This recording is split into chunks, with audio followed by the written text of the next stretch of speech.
your home for Arkansas Travelers baseball. This is Little Rock's ESPN 1380.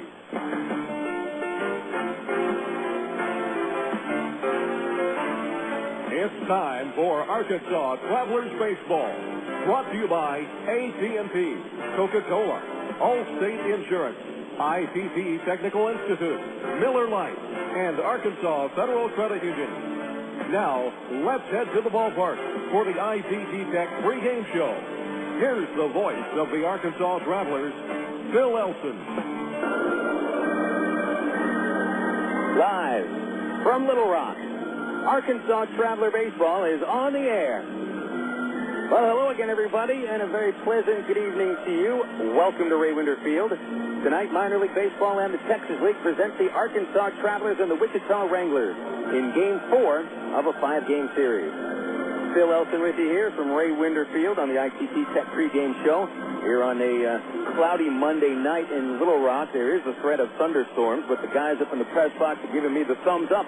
They're saying we're playing baseball today, but it may be a first pitch delay. Who knows, maybe 15, 20 minutes. That's just a guess. Little Rock at the very tail end of a large string of storms that's going up even to just east of Springfield. But Little Rock not right in the center of it. We're just at the southern tip of these storms. So if there is going to be some rain, there's just a very little bit sprinkling around Ray Winder Field. Of course, we know it never rains at Ray Winder Field, only around the ballpark. But we should be able to get baseball in today, which is good news. Travs will try to win their second straight today after beating the Wranglers 6-5 yesterday. There's all kinds of different ways to win a baseball game, and the Travs found that out yesterday. Hit by 5 pitches, which is just one shy of the league record.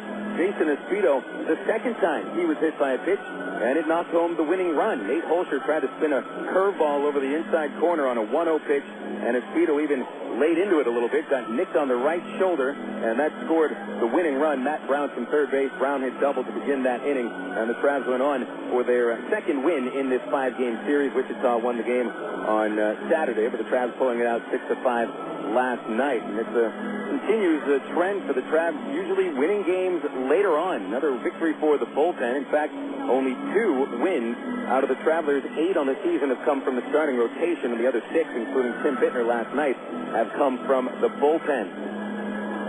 Travs entered today with 8 wins and 9 losses, 3 games in back of Springfield and Tulsa. Cards and Drillers tied for first place in the Texas League North, and the Wichita Wranglers is 4-13 with the worst record in the Texas League, and they're already 7 games out of first. It's the ITT Tech pregame show, and who knows, maybe about 20 minutes, it'll be the ITT Tech rain delay show. Your potential can increase with a degree, and you can create your own career path with a degree from ITT Technical Institute in Little Rock.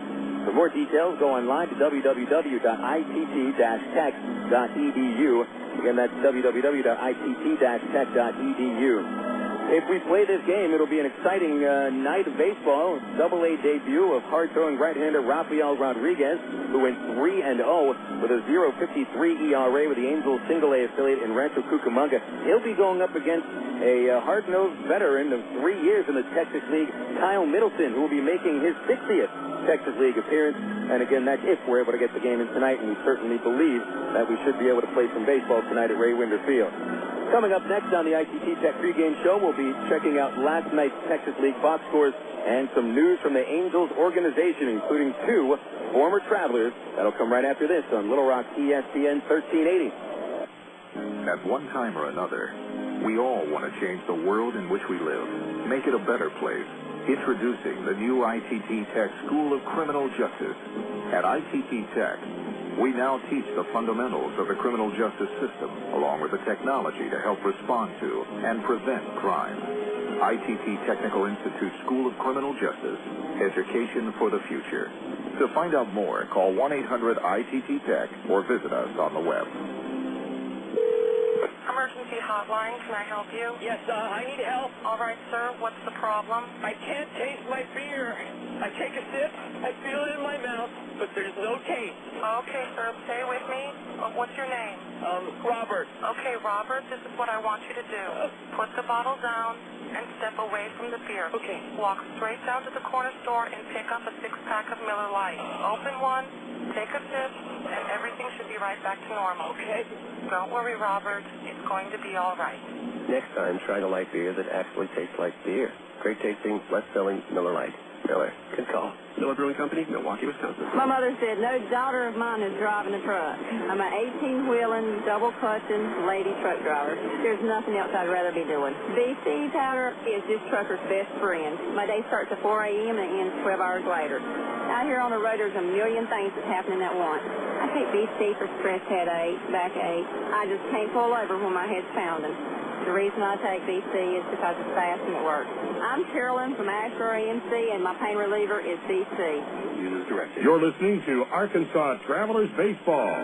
Back at Ray Winder Field on Little Rock's ESPN 1380, the ICT Tech pregame show at Ray Winder Field. Phil Elson with you, getting to the Texas League report, and a reminder that we may be in a rain delay situation as 15 minutes from now is when first pitch is scheduled. Well, the tarp is still on the field. There hasn't been any real rain falling yet here, just a couple of sprinkles. So the field is covered, and we are gearing up to play a game today. We just don't think that it's going to start on time necessarily. But if you're planning on coming out to the ballpark, don't forget, we've got a covered roof, so you can sit underneath it, enjoy some conversation, some of the music from the organ, and also plenty of food, beverages, and then we're expecting to be able to start the game maybe about, 7:25, 7:30. That's just a guess. We have not been given an official start time, but it is not going to be at 7:10 today. Checking out Texas League's report yesterday, Springfield reties Tulsa for first place with a 4-1 victory at Hammond Field. Reed Gurecki, who's really come on. He hit his 6th home run of the season to take over the league lead. Also drove in another run with another single, with a double earlier in the game. And Chris Lambert, who had really struggled over his first 2 starts, he shut out the Drillers over 6 innings, striking out 9 and allowing only 2 hits. Lambert's record now 2-1, while Juan Murillo pitched well but takes the loss. He also falls to 2-1. Gurecki, who hit under 200 in about half a season in Springfield last year, is hitting .333 with those 6 home runs. And again, Gurecki is now tied with Rico Washington for the league lead in homers. Washington also has 6, and that means that Springfield has both of the league leaders in home runs. The Midland Rockhounds sent San Antonio to their 9th consecutive loss. Jason Perry won it for the Midland Rockhounds with a bottom of the 9th game-winning home run. Perry's homer, his 2nd of the year, and his 2nd hit of the game. It came off of Teddy John, who takes the loss. Meanwhile, Tim Rawl shut out San Antonio over 2 innings for his first win of the season. And a little bit of irony there because Rawl had pitched to San Antonio during the 2005 campaign. So the Missions at 5-11 have dropped 9 straight, and the Missions are the next team the Travs will be playing after tomorrow's game here in Little Rock against Wichita. The Travs head out to San Antonio for a 4-game set with the Missions. And the Corpus Christi Hooks pound out 16 base hits with their new catcher Kevin Davidson blasting a pair of home runs, and Corpus wallops Frisco 12-2. So Mitch Albers gets the win. His record 2-1, and John Dank takes the loss. One of the top prospects for the Rough Riders, Dank 1-3 with an ERA and even 7-0-0. Just been handed a note that we're expecting first pitch to come in 22 minutes. That is 7:20 when we are expecting the first pitch. And again, that's an educated guess, I would say. They're about to take the tarp off the field, and it looks like we may have actually missed the southern portion of that storm. It may have just scraped the Arkansas River and then continued out east. So we may be in the clear, hopefully, to get this ball game in. Checking the Texas League standings today, Springfield and Tulsa tied for first, each of them 11-6 in the North Division. The Travs 8-9, 3 games out. Wichita pulling up the rear, 4-13, 7 games out. Corpus Christi tied with Midland for first in the South, 10 wins, 7 losses for the Hooks and the Hounds. Frisco in third place, 8 wins, 8 losses. They're a game and a half out, and then the Missions at 4.5 game out at 5 wins and 11 losses. They're already underway in Midland. San Antonio and the Rockhounds have played into the bottom of the first. They've got a 0-0 score. Springfield and Tulsa will be starting at about 7:10, but Springfield also is right in the path of a storm coming in from Tulsa, so there's a chance that there may be a rain delay at Hammond Field as well. Corpus Christi and Frisco tonight, and that game will start in about 1 minute. We'll keep you updated on those games as we get throughout the broadcast today. Now for some news from around the Angels organization, brought to you by AgPro of Central Arkansas, located in Pine Bluff, Maumelle, Stuttgart, and England. Beginning with the big club, the Angels begin a series with the Detroit Tigers today at Angel Stadium of Anaheim. Los Angeles tied with Texas for first place in the American League West at 10-9. They're 2 games ahead of Oakland, and the Angels just took 2-3 from the A's. Urban Santana is set to pitch tonight. He's 1-0 with a 3.93 ERA. He'll be going up against left-hander Kenny Rogers, who has started this season with a bang. 3-1 is Rogers with a 3.38 ERA. And we'll be checking to see if Reggie Willis is in the lineup today. Willis, of course, was called up to the Angels 2 days ago. He will be filling in for Juan Rivera, who was placed on the disabled list, and will be backing up Darren Erstad in center field. Other news from the Angels organization involves another former Traveler who also just got his first call-up to the Major League. Howie Kendrick was called up to Anaheim today. The Angels had to place Maier on the disabled list, and so Kendrick, who can play one of the main positions that Turris backed up at, second base, Kendrick is coming up to the Major Leagues, and so in just 3 days, 2 Travelers from last year's team have made it up to Anaheim for the first time. Kendrick was killing the PCL, and in 16 games he was hitting .386 with 2 home runs and 13 RBIs. A lot of people were expecting Kendrick to get a chance in the majors at some point this year. It's happening a little bit sooner than I think we expected. Now, who knows how long Kendrick will stay there. If he is given the shot to have a couple of games, I think we're going to see that Howie makes quite an impression on people up there. But with the start that Adam Kennedy has had to the season, you wouldn't expect Kendrick to take over at second base right now. But Howie Kendrick in the major leagues as of now. The Angels just released it about an hour and a half ago. So it's Mitch Turris on the disabled list, and with Juan Rivera going on the DL as well, Kendrick and Willis get to make that journey up to Anaheim. And it does also, I think, warrant mentioning that Tommy Murphy did get passed over for the promotion, and it's not to take anything away from Reggie Willis. Everybody that watched Reggie play last year really enjoyed watching him play.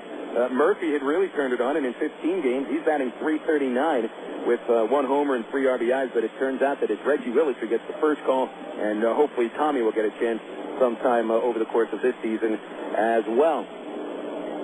So that is your news from the Angels organization involving just those 2 Travelers. An update on the minor league team. Salt Lake yesterday was tagged with 3 home runs, losing 7-4 to the Portland Beavers.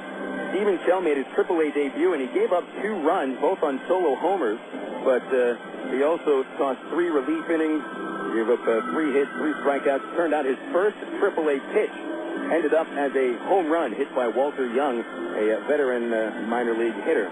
Rancho Cucamonga yesterday played 4 hours and 20 minutes, 13 innings, and they defeat Modesto by a 6-5 final score. Mike Collins scores the winning run from first base on a hit-and-run single by Baltazar Lopez, and so that's certainly an interesting way to win a game when a catcher scores from first base on a hit-and-run single. That shows you want to get that game over. 4 hours and 20 minutes. 4 hours and 21 minutes would have been 1 minute too long. So the Quakes still in first place in the Cal League South at 10-6. And the Cedar Rapids Colonels yesterday were 6-1 winners over the Southwest Michigan Devil Rays. We've talked about Nick Adenhart quite a bit in the early part of the season. Adenhart, without question, is a future Traveler, a hard-throwing right-hander who improved to 3-0 with the win yesterday. He allowed only 1 unearned run on 5 hits, no walks. He struck out 5 in just 6 innings. And again, Adenhart 3-0. And who knows, with Rafael Rodriguez called up to Arkansas, that leaves a little hole in the starting rotation for the Quakes. You don't expect to see Rodriguez sent down anytime soon, and so Adenhart perhaps gets the call to Rancho Cucamonga over the next couple of days. And again, that's just speculation, just an educated guess. That is your news from the Angels organization, brought to you by AgPro of Central Arkansas. Located in Pine Bluff, Maumelle, Stuttgart, and England, AgPro is proud to feature outstanding John Deere products. In fact, you can sign up for a demo of some of John Deere's best equipment at AgPro's website, and that website is www.agprocompanies.com. Again, we are going to be in a slight delay. It looks like the storm has passed to the north. There were some seriously cloudy and gray skies just about 25, 30 minutes ago, but it's, I wouldn't say it's clearing up, but the clouds are no longer of the dark gray type. They're more of the white type of clouds, and it doesn't look like we're going to get too much rain over the next few minutes. The tarp has been taken off the field. It's been folded up. It's going to be rolled off, and then the ground crew can relay the foul line to batter's box and get this field ready for some action as the Travs are set to take on the Wichita Wranglers in Game 4 of this 5-game series.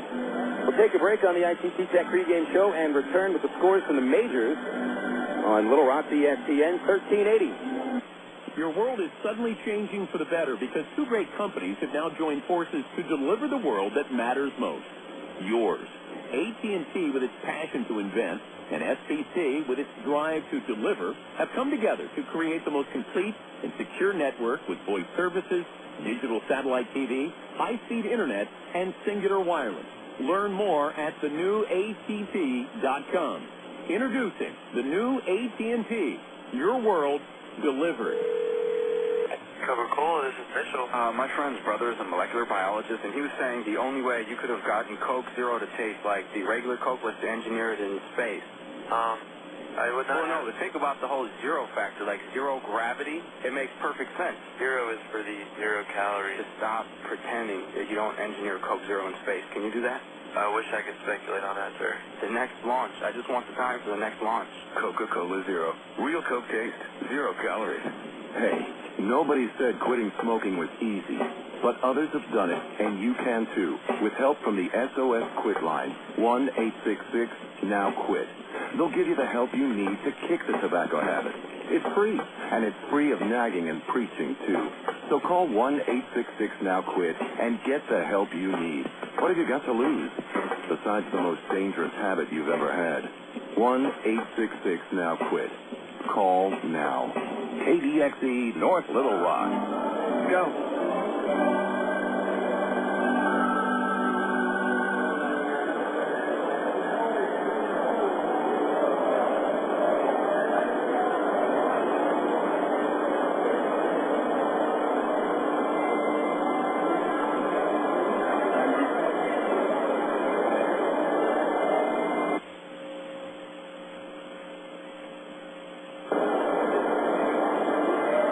Back on the ITT Tech pregame show with first pitch set for about 13 minutes from right now. Bill Elson with you at Ray Winder. We've had the tarp now rolled off the field, and the Travs are starting to warm up their arms and their legs down the right field line. Some of the Wranglers are also stretching and throwing down the left field line, so both teams have been notified that we are going to be planning to start this game at 20 minutes after 7. Extra notebook out of the Texas League. We've had the first pitcher and hitter of the week named. The pitcher of the week is Ubaldo Jimenez, and Jimenez, who just threw a spectacular game against the Travelers to end the series last week, wins his first pitcher of the week award. And we saw a pitcher who was much different from last year, able to throw a changeup for strikes and to go along with a mid to high 90 fastball and a very good-looking slider. Jimenez struck out 11 Travelers in 6 innings, giving up just 1 run, and that came on 2 walks, a double play, and a wild pitch. So Ubaldo Jimenez is this week Texas League Pitcher of the Week. Meanwhile, Josh Anderson was named the Texas League Player of the Week. Anderson, who was an all-star last year, starting in center field for the Corpus Christi Hooks, this week batted .469 with 15 hits, 4 stolen bases, and 9 runs scored. Very speedy outfielder. Also hit his first home run of the season a couple of days ago. So Josh Anderson is the Texas League Player of the Week, and Ubaldo Jimenez, the Texas League Pitcher of the Week. Checking out the scores in the major leagues on the Southwest Airlines out-of-town scoreboard. There's only 3 games scheduled in the American League, and they're all out west. Well, if you count Arlington as out west, it's certainly further west than here. Texas and Oakland right now in the top of the first inning with a 0-0 score. The Angels hosting Detroit. We've mentioned that it's going to be Irvin Santana looking for his second win. He'll be going up against Kenny Rogers, who started the year 3-1. The Seattle Mariners hosting the White Sox today. And the White Sox, they have really turned it on after start of the season in a bit of a funk. The White Sox have now won 8 straight games, and they have a 13-5 record, which is the best in the American League, and it ties them with Houston for the best record in the majors. It'll be John Garland for the White Sox, 2-1, 9.18 ERA, taking on Jamie Moyer, 0-2, and a 4.07 ERA. Currently in progress at Wrigley Field in the bottom of the third. It's 3-0 Florida. Miguel Cabrera hit a home run in the first inning. It's his fourth of the season. The Cincinnati Reds 4 and the Washington Nationals 1. Bottom of the fourth at RFK Stadium. Phillies leading Colorado into 3 at Citizens Bank, 5-2 Phils. And at the top of the first inning, Atlanta and Milwaukee, 0-0 score at Miller. Dodgers visit Houston today, and the game in the top of the first, no score there. Pittsburgh visits St. Louis. The first visit for the Pirates to New Busch Stadium. And Cardinals usually beat the Pirates. Today should be no different. It'll be Oliver Perez for the Bucks. He's 1-2 with a 6.75 ERA. Chris Carpenter, who has dominated Pittsburgh over the last few years, is 2-1, 1.67 ERA. Carpenter against the Bucks tonight. At 9:05 in the evening, it's the Padres and the Diamondbacks at Petco. And it's Chanho Park for San Diego, 1-0, 4.86 ERA against Brandon Webb, former El Paso Diablo tinkerballer, who is 2-0 with a 2.51 earned run average. And out west in San Francisco, starting at 9:15, it's the Mets and the Giants. Tom Glavine, 2-1, 1.38 ERA, takes on Matt Cain, who is 0-2 with a 6.75 earned run average. We'll be keeping you updated on all those games as we go throughout the broadcast today on the Southwest Airlines out-of-town scoreboard. A reminder about the upcoming game tomorrow here at Ray Winder Field. It's our final game of the homestand before heading out to a 7-game road trip to San Antonio and Corpus Christi. Tomorrow it is Exxon Family Night with discount tickets located at any Little Rock area Exxon station. They'll get you in for $3, and we're playing bingo tomorrow, brought to you by Villa Italian Restaurant and Golden Corral. We'll be giving out all kinds of dinner coupons for Villa and Golden Corral. And then the Travs in San Antonio for 4 games, and then to Corpus Christi for 3.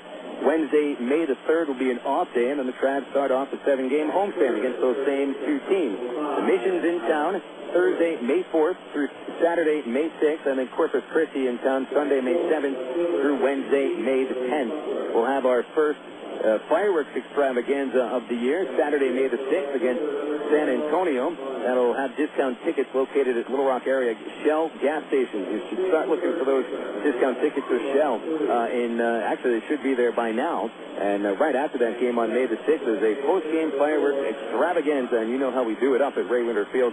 Those fireworks go in the air from out in center field. The day before, Friday, May the 5th, it's also a Shell Discount Family Weekend. Those tickets will get you in for $3 a piece, but you got to pick them up at a Little Rock area Shell gas station. And you can also watch KATV for promotional information about the weekend. On Friday, May the 5th, the first 500 paid kids get a free Jacksonville Jaguars bobblehead doll.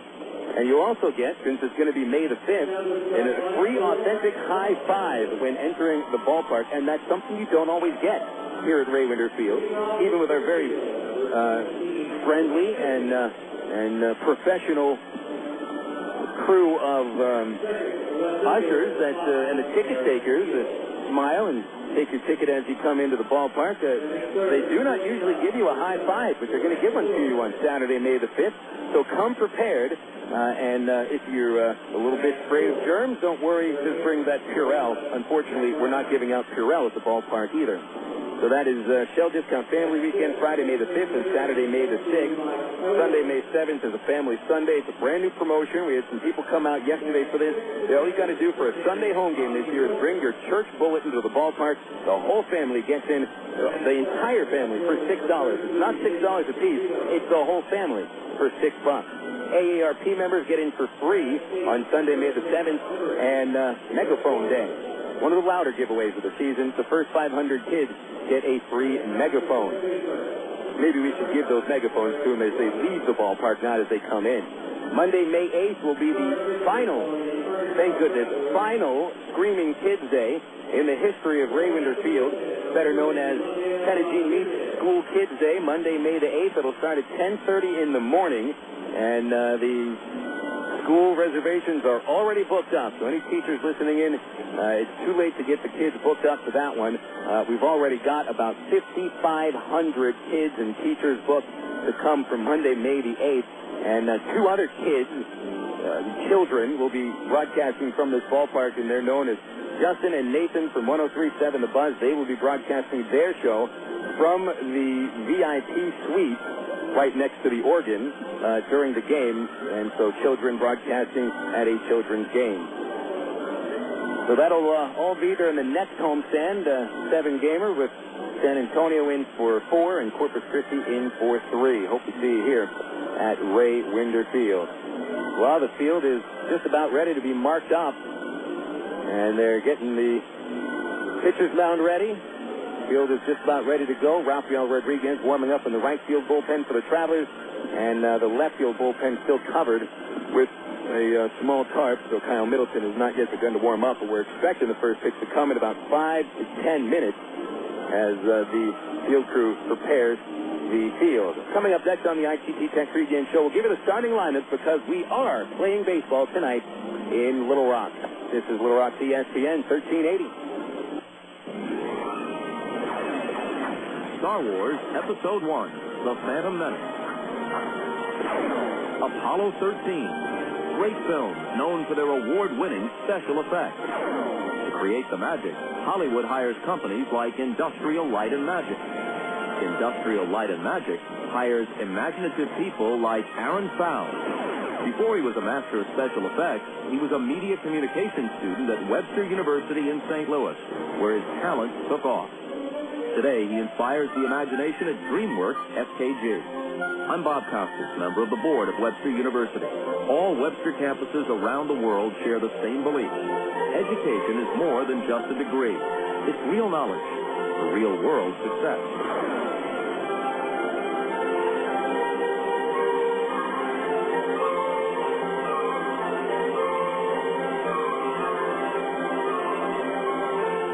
Choose your reward with Arkansas Federal's new Platinum Rewards MasterCard credit card. Cash back, airline miles, or merchandise points, and you'll never pay an annual fee. For a limited time, we'll give you 1,000 rewards points, and you'll get a low 2.9% annual percentage rate on qualifying purchases. For details, call Arkansas Federal Credit Union at 982-1000 or apply online at afcu.org. Arkansas Federal, the official credit union of the Arkansas Travelers. You're listening to Arkansas Travelers Baseball. Field is getting prepared for action. Both pitchers have begun to warm up, and we should be set for Texas League Baseball in, I would imagine, maybe about 10 minutes. It's an inexact science preparing for what time you're going to start on a rain delay. And since there really might have been, 7 or 8 drops of rain that fell in the field, it was more like a cloud delay than anything else. So, again, it's an inexact science. It said 7:20. It's about 3 minutes before that. And Travelers are not taking the field. We haven't had the national anthem performed. So I would say we'll probably be starting in a good 10 minutes from right now. I'm Phil Elson. Thanks for tuning in to the ITT Tech Now Cloud Delay Show from Ray Winder Field. Game 4 of the 5-game series featuring the AA affiliates of the Kansas City Royals and the Los Angeles Angels of Anaheim. Let's get to the starting lineup to begin with the Wranglers. Wichita managed by Frank White, who was very quietly ejected from yesterday's game, arguing balls and strikes with the plate umpire, who yesterday was Jim Swarthout. And here's the record. They're 4-13, 3-9 on the road. They've got Ángel Sánchez leading off, playing shortstop. Batting second and playing second base will be Donnie Murphy. The 3-hole hitter is the third baseman, Alex Gordon. Billy Butler cleans up. Butler, who's had a great series, 7 for 12, is in left field. Batting fifth for the Wranglers, the right fielder, Mitch Maier. In the sixth spot is first baseman Kila Ka'aihue. The designated hitter, Adam Keim, batting seventh. Chris Lebansky hits eighth. He'll be the center fielder. And batting ninth and catching is Matt Tupman. Again, that starting 9 for Wichita: Sanchez, Murphy, Gordon, Butler, Maier, Ka'aihue, Keim, Lebansky, and Tupman. Trav's record: 8 wins, 9 losses, 2-6 on the homestand to open the home schedule. Piloted by Tyrone Boykin, and today it'll be Dwayne Bacon leading off in center field. Batting second, left fielder Aaron Peel. The three-hitter is shortstop Brandon Wood, who is leading the team with a .623 slugging percentage. Matt Brown cleans up. Brown scored the winning run yesterday. He'll be playing third base. Designated hitter Mike Elward batting in the 5 spot. Team leader with a .371 batting average and a .412 on base. Sixth hitter is catcher Bobby Wilson. Wilson on a 4-game hit streak. Batting 7th is Jason Espedo, the right fielder. In the 8-hole, first baseman Greg Porter, and batting 9th and playing second base Eric Rodland. Those starting 9 once again for the Travs is Bacon, Peel, Wood, Brown, Elward, Wilson, Espedo, Porter, and Rodland. Starting pitchers today, each of them a right-hander. We've got an interesting contrast between the two of them. Kyle Middleton starting for Wichita. It's his 60th Texas League appearance. And Rafael Rodriguez for the Travs making his AA debut. Middleton, a 49th round pick, draft and follow from the 99 draft. He was pitching for Jefferson Davis in Alabama at that point. Middleton got up to Wichita in 2004. Is 0-1 this year with a .517 ERA. Last 2 starts have been no decisions, but he pitched well in the last game out against Springfield, holding the Cardinals, the top-hitting team in the league, to 5 hits and 2 runs over 6 innings. Middleton has pitched 15 2/3 innings this year, and he has surrendered 25 hits and a .357 batting average. The Travelers, by the way, smacked him around on April 14th, scoring 5 runs in 5 2/3 innings and put up 12 hits on the scoreboard against him. That game finished with the Travs winning by a final score of 10-5, but Middleton got a no decision in that one. Middleton has walked 4, struck out 8, fastball, curveball, changeup, 6'6", 230 pounds, right-hander from Pensacola, Florida. Meanwhile, it's Rafael Rodriguez making the AA debut for the Travs. Rodriguez, who is 6'1", 170 pounds, is only 21 years old and in his 5th professional season. And he was dominant in the California League in 3 games. He won 3 and allowed only 1 run in 17 innings, allowing 15 hits and a .234 batting average, 2 walks and 20 strikeouts for Rodriguez. His repertoire is the power repertoire, fastball, slider, changeup. And the fastball is consistently in the low to the mid-90s, top out about 94 with movement. Slider is supposed to be a major league quality pitch, and 2 different kinds of changeups. One will go to the right and down, the other that will dive to the left. And Rafael Rodriguez is continuing to warm up in the right field bullpen under the close, watchful eye of Traveler pitching coach Ken Patterson. Our umpire crew for the series has been the same, and it has been a little controversial with 5 Travelers getting hit by pitches yesterday and not necessarily all of them trying to get out of the way. And Frank White ejected for arguing balls and strikes in the quietest of ways possible. Perhaps the plate umpire, had a sore throat and didn't feel like screaming when he sent him out of the game, because he almost politely pointed towards the visiting clubhouse, and I guess that was Frank White's signal to, leave the premises. The umpire crew today, you've got John Coxtosen back behind the plate, Jim Swarthow at third base, and Ted Underhill at first. And, by the way, I've got Mr. Underhill's visa in my wallet right now. They continue to prepare the field. Rafael Rodriguez has completed his warm-up. And so we are just about set. The Travs are gathering in the dugout on the first base side there. Academy Sports and Outdoors Field of Dreams, presented by Nike Team, is getting ready to take the positions as soon as the hose that has been watering down the playing surface is rolled back up and rolled off the field. We will be getting set as it's the Travs and the Wichita Wranglers in Game 4 of this series. We're going to take a 90-second break. We'll come back hopefully with the first pitch sometime soon. We're expecting it to be thrown in maybe 2 or 3 minutes. But we'll be back shortly on Little Rock's ESPN 1380. In sports, a cheer can be a great way to get your team pumped up. Here at FedEx, we want you to be pumped up about shipping with FedEx Ground. So we thought we'd do a little cheer of our own. Is everyone ready? Then let's get this party started. Ready, let's go! Hey, people in the stand, get up and clap. FedEx Ground. Hey, people in the stand, get up and clap. Your feet. Because FedEx Ground is a reliable and cost-effective way to handle all your day-to-day shipping needs. FedEx Ground. FedEx Ground.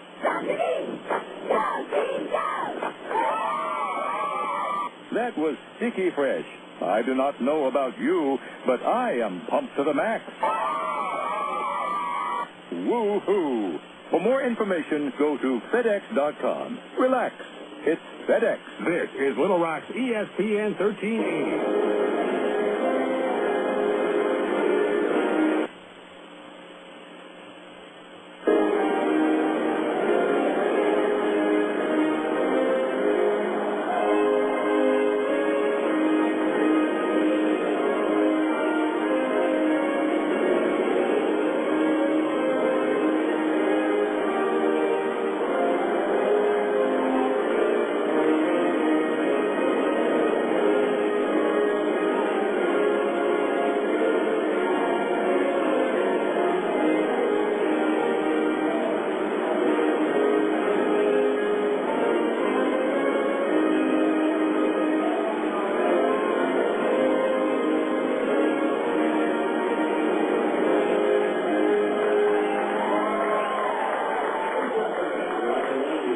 Well, we just had the national anthem performed, so we've got to play baseball. And the Travs and the Wranglers are just about set.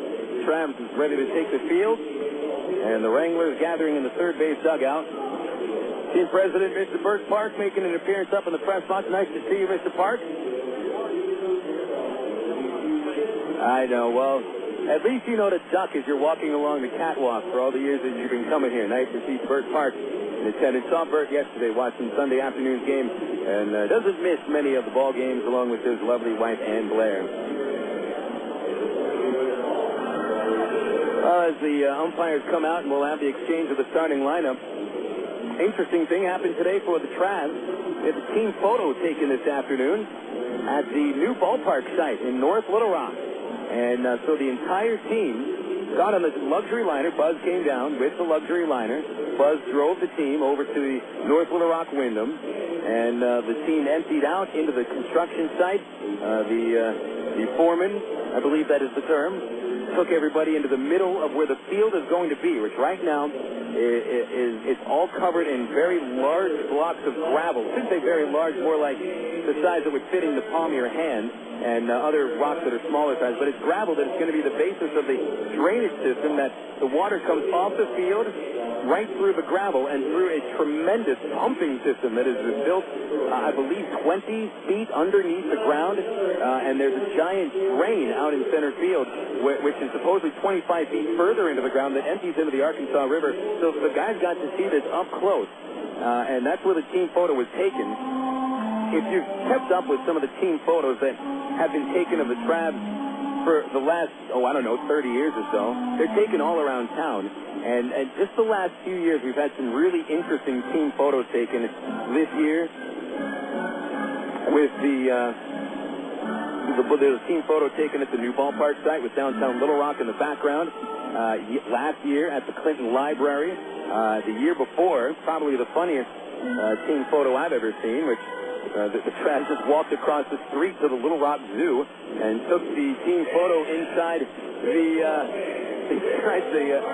camel pen, right in front of the tiger pit, which frightened some of those Travs. And also Tyrone Boykin, who managed the 04 edition of the Travelers, also was sitting on a camel for the team photo. So really, I wouldn't say that taking the team photo at the new ballpark site was anything more outrageous than having your team manager sitting on a camel for a team photo. So another interesting thing about it is that, you can't help but be a little bit in awe at the size of the hole that is over in North Little Rock now. You can't even just look at it and think this is going to be a baseball field with a gorgeous playing surface and people milling around watching baseball, because it's nothing more than a giant hole.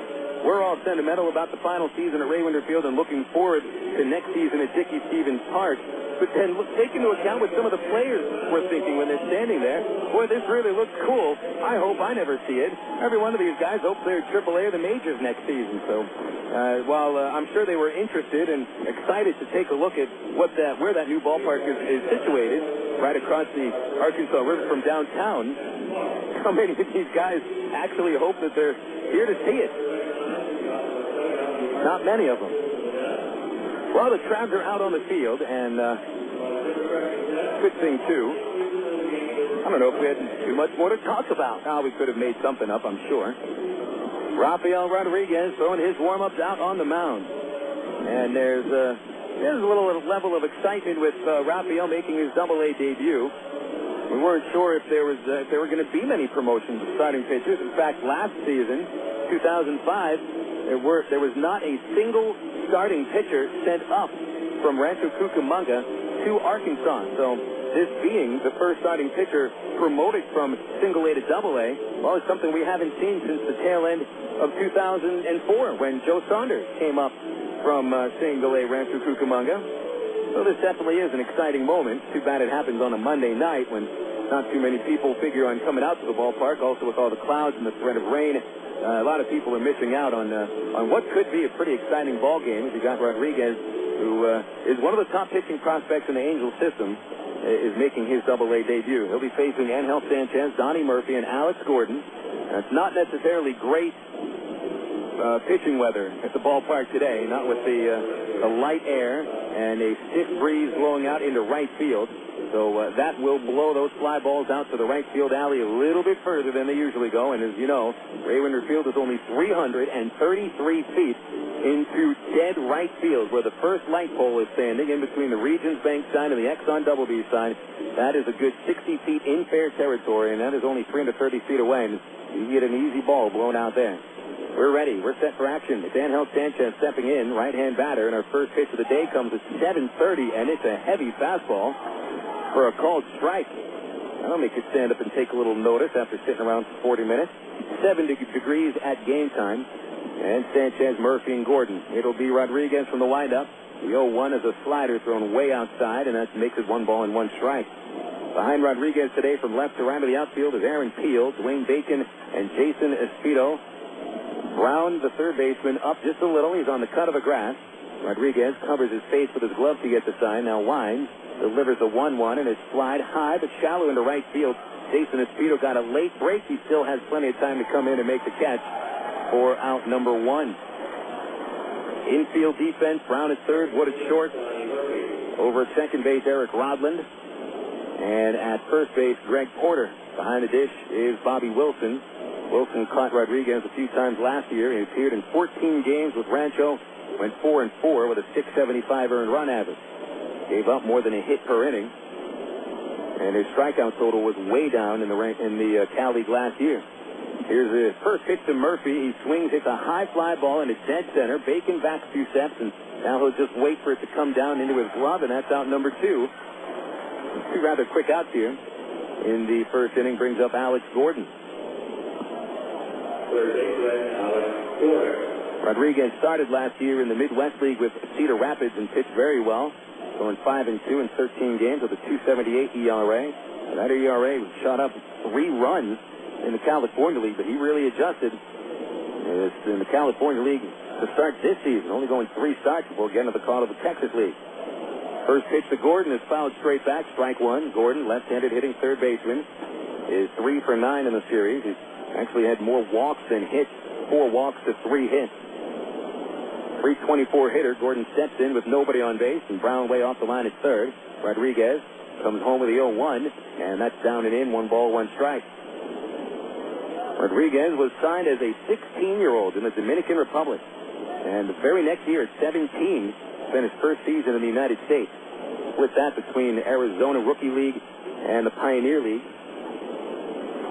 So at 21, he makes his Double-A debut. Here's the 1-1 to Gordon. He swings and fouls it at the plate. It was off the tip of the bat and hit him in the batter's box. And that brings the count to 1-2. Rafael with 20 batters and 17 innings at Rancho Cucamonga. He's averaged less than a strikeout per inning over his career, but Still good strikeout numbers, 361 strikeouts in 420 innings in a little less than a 5-year career. Count 1-2 on Gordon, and Rodriguez shakes off the side, goes to the next. Steps back, kicks, delivers, and it's in the dirt. The slider with a cloud of dust kicking up in front of the plate. 2 balls, 2 strikes on Gordon. And that wind is really blowing out to right field today. 345 to the right field corner. 390 just to the left of center, and 330 down the left field line. And again, it's 333 in the straightaway right. 2 balls, 2 strikes. The kick, the pitch to Gordon. He swings, hits a high fly ball to deep right field. Espedo looking up at the fence, and it is gone. And Alex Gordon has taken Rodriguez deep in his first Double-A inning. It's Gordon's 4th professional home run, and the Wranglers take a 1-0 lead. Well, Rafael came with a fastball, and Gordon, who is certainly a professional hitter, able to get it over that right field fence. Now, he did have the aid of the stiff wind behind him, but I don't think the wind necessarily helped the ball get out of the park. Pretty solidly hit ball. So for Gordon, his first home run of this series and second of the year against the Travs. Billy Butler now stands in, and Butler is 7 for 12 in the series. Toughest out so far for the Travs pitching staff, and Rodriguez begins in with a slider outside ball 1. Rafael did not allow a home run to the California League and only gave up 1 run in 17 innings, so already see Double-A much, much more different. The 1-0 is slowly grounded towards short. Charging is Wood. He throws off balance, but right of the money to Greg Porter for out number 3. And the Wranglers are done at the top of the first inning. They get 1 run on the homer by Alex Gordon, and that is it.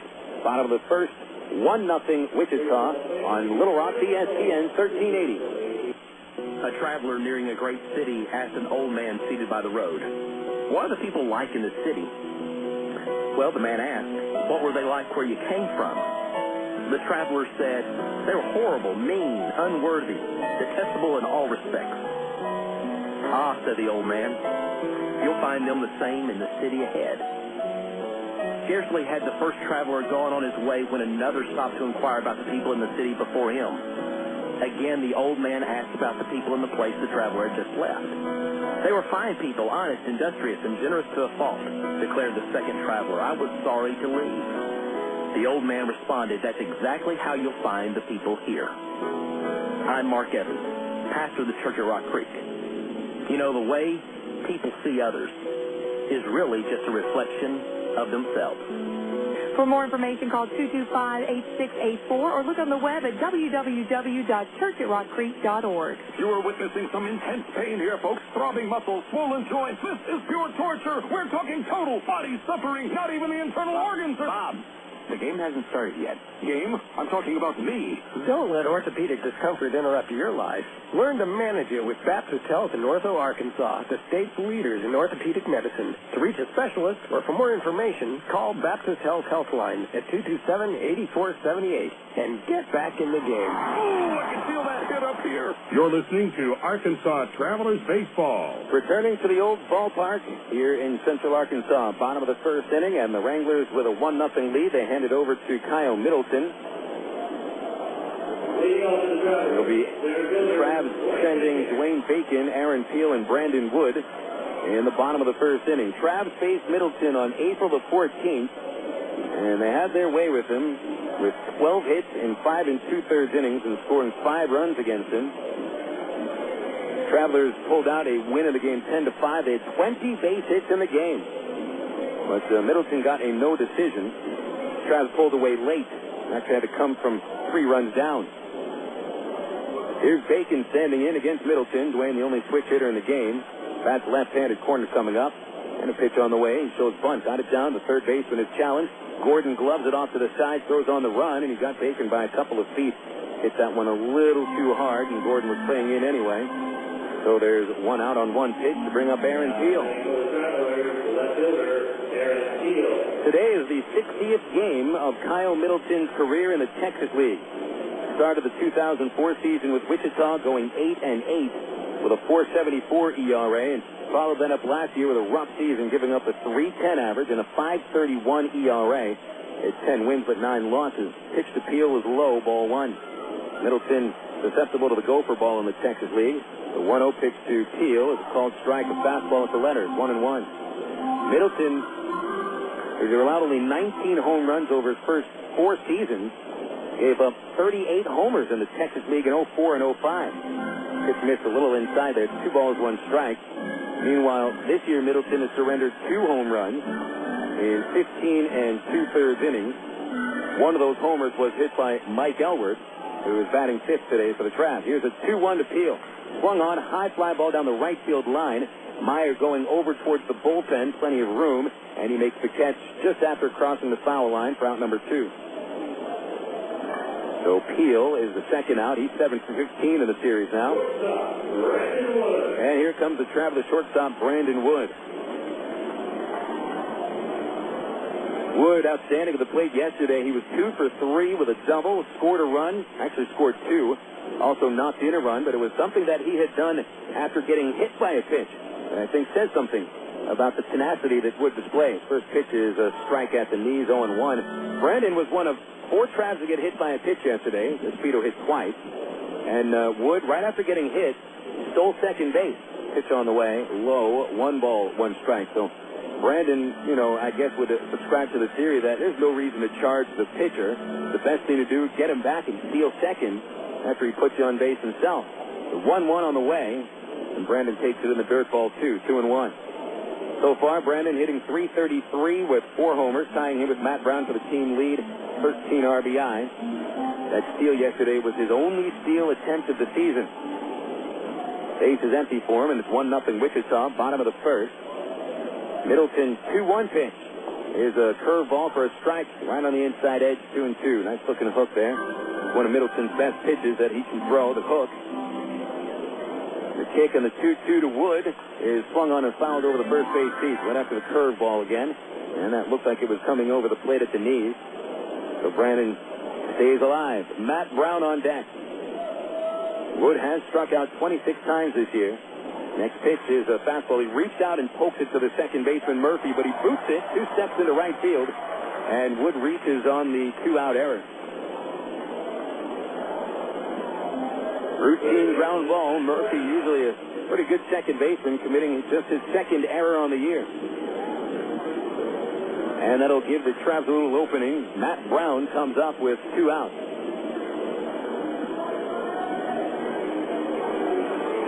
Brown scored the winning run last night, leading off the 9th inning with a double down the left field line. If he had pulled it on the ground, he would have hit it right to the third baseman as the Wranglers positioned the corner infielders at the foul line, but he pulled it over the third baseman. From the stretch, Middleton, the pitch is a fastball over the knees for a called strike. 0-1 on the Traveler third baseman. Brown hitting .348, which ranks second on the team, 4 homers, 11 RBI. He's got Wood at first with Ka'aihue holding him on. Middleton sets and throws over to first base. Wood looks like he was almost crawling back in there. Travs have not been doing much stealing this year. Only 23 attempts over the first 17 games. Been caught 13 times, so that's a success rate of under 50%. An 0-1 count on Brown. The pitch on the way, and it's a high fastball. It's 1 ball, 1 strike. The double for Brown yesterday, his only base hit. He had also taken a walk earlier in the game. On the series, Brown 3 for 13. All 3 hits have gone for 2 base hits. 6 doubles on the year. The stretch. Middleton's pitch is a curveball hit high towards the right field line, and it slices over the bullpen and out of play. Brown just a little late on that fastball by Middleton. Middleton not an overpowering pitcher, but he'll get the fastball into the high 80s. Kyle Middleton, who in 2002 won 14 games in Burlington of the Midwest League. 14 games is a lot of wins at any level in the minor league.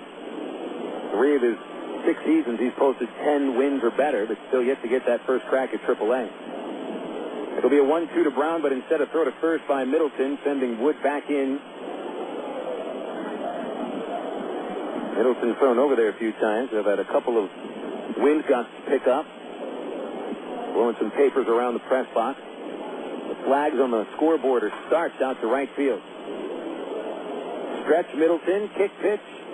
Fastball, strike 3 called over the low outside corner. And Brown is struck out to end the first inning. No runs for the Travs, no hits, 1 error, 1 stranded. We take it into the top of the second, and the Wranglers lead it 1-0 on Little Rock, ESPN 1380. Did you know that more than 250 Arkansans are currently awaiting an organ transplant? And did you know that every 16 minutes, a new name is added to the organ transplant waiting list? You can help to reduce these numbers by registering to become an organ donor. Call the Arkansas Regional Organ Recovery Agency at 866-660-5433 or visit the Aurora website at www.arora.org to learn more. Become an organ donor. Give hope. In today's busy world, who has time for questions? Where to go, how to get there, what to eat? With over 30 locations in Central, North Central, and Northeast Arkansas, Double B's has the answers. Double B's makes it easy to stop in and get on with your day, wherever you are. Start your day with Double B's Coffee Cafe. Gourmet coffee, better than most coffee houses. Grab lunch on the go with delicious selections from Quiznos, Pizza Pro, Baskin Robbins, Chester's Fried Chicken, or Subway. Clean your auto with a car wash. And all Double B's locations feature pay-at-the-pump technology, so you're back on the road in no time. Make the most of your time and stop worrying about life's little questions. We've got the answers at Double B's. Dr. Pepper, the taste of originality, Dr. Pepper. Salute individuality, Dr. Pepper. Do what you do, your moment has come. You're not like anyone, nothing better, Dr. Pepper. This is Little Rock's ESPN 1380. Top of inning number 2 now at Ray Winder Field. 1-0 Wichita. The home run by Alex Gordon, the only hit of the first inning for either side. Here in the second, the Wranglers start with a 5-hitter, Mitch Maier, Kila Ka'aihue, and Adam Kime. Rafael Rodriguez threw 11 pitches in the first inning and looked pretty good except for the one fastball that hung over the plate and Gordon tattooed it. Maier, left-hand batter, and Rodriguez fires home and missed under the knees. A check swing by Maier. They do appeal to the third base umpire, but Swarthout says he didn't go, and that's ball 1. Third baseman Brown is off the line, playing up just a step. Shortstop Wood playing up the middle and deep. The 1-0 comes to Maier, and he swings and hits it down the right field line, but it hooks foul. And more of a soft fly ball. And it's 1 ball and 1 strike to Maier. Hitting .229 on the season with 4 homers and 17 runs batted in. Maier saved his best games against the Travs. Mitch Maier hitting .323 against Arkansas with 9 in his RBI coming against the Travelers. 1-1 pitch, and he fouled it straight back and almost fell down over the plate. Took a mighty big swing, did Maier, and it's 1 ball and 2 strikes. Maier 1 for 3 yesterday, hit a sacrifice fly in the 7th inning when Wichita rallied back into the game. He also had a bunt single. Brown now backs up at third base, but still way off the line, and Rodriguez with a 1-2. It's a slider, and it's yanked into right field for a base hit. A solid single by Mitch Maier, and it looked like Rodriguez's slider hung just a little bit too much into the zone, and it turns out to be a leadoff single, bringing up Ka'aihue. So for Maier, his 4th hit in the series. Ka'aihue is 2 for 9 over the previous 3 games. He sat out of the game on Saturday and was 1 for 3 yesterday afternoon as the Wrangler DH. Another lefty. Frank White has stacked his lineup with lefties today against the hard-throwing right-hander. Pitch is fouled over the third base pizza and into the bleachers. Strike 1. 5 left-handers in the Wichita lineup today. Wranglers hitting right-handers is a clip of a .253 average, about 53 points under their average against lefties. Showing bunt, Ka'aihue brings it back, and the pitch is low from Rodriguez, and the count moves to 1-1. 1-0 Wichita, top of the second. Man on first, Maier. Brown up at third, guarding the bunt. Hits to Ka'aihue. Check swing. It's a called strike over the knees. 1 ball, 2 strikes.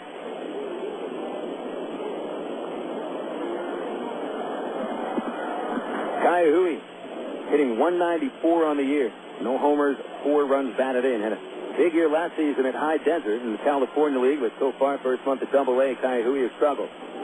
The 1-2. Grounded outside third, a foul ball.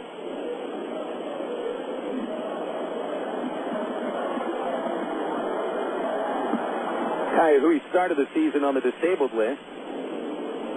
He had it was a hamstring injury, kept him out. Still getting into the swing of things. Stretch, throw over to first. Back in there, Maier.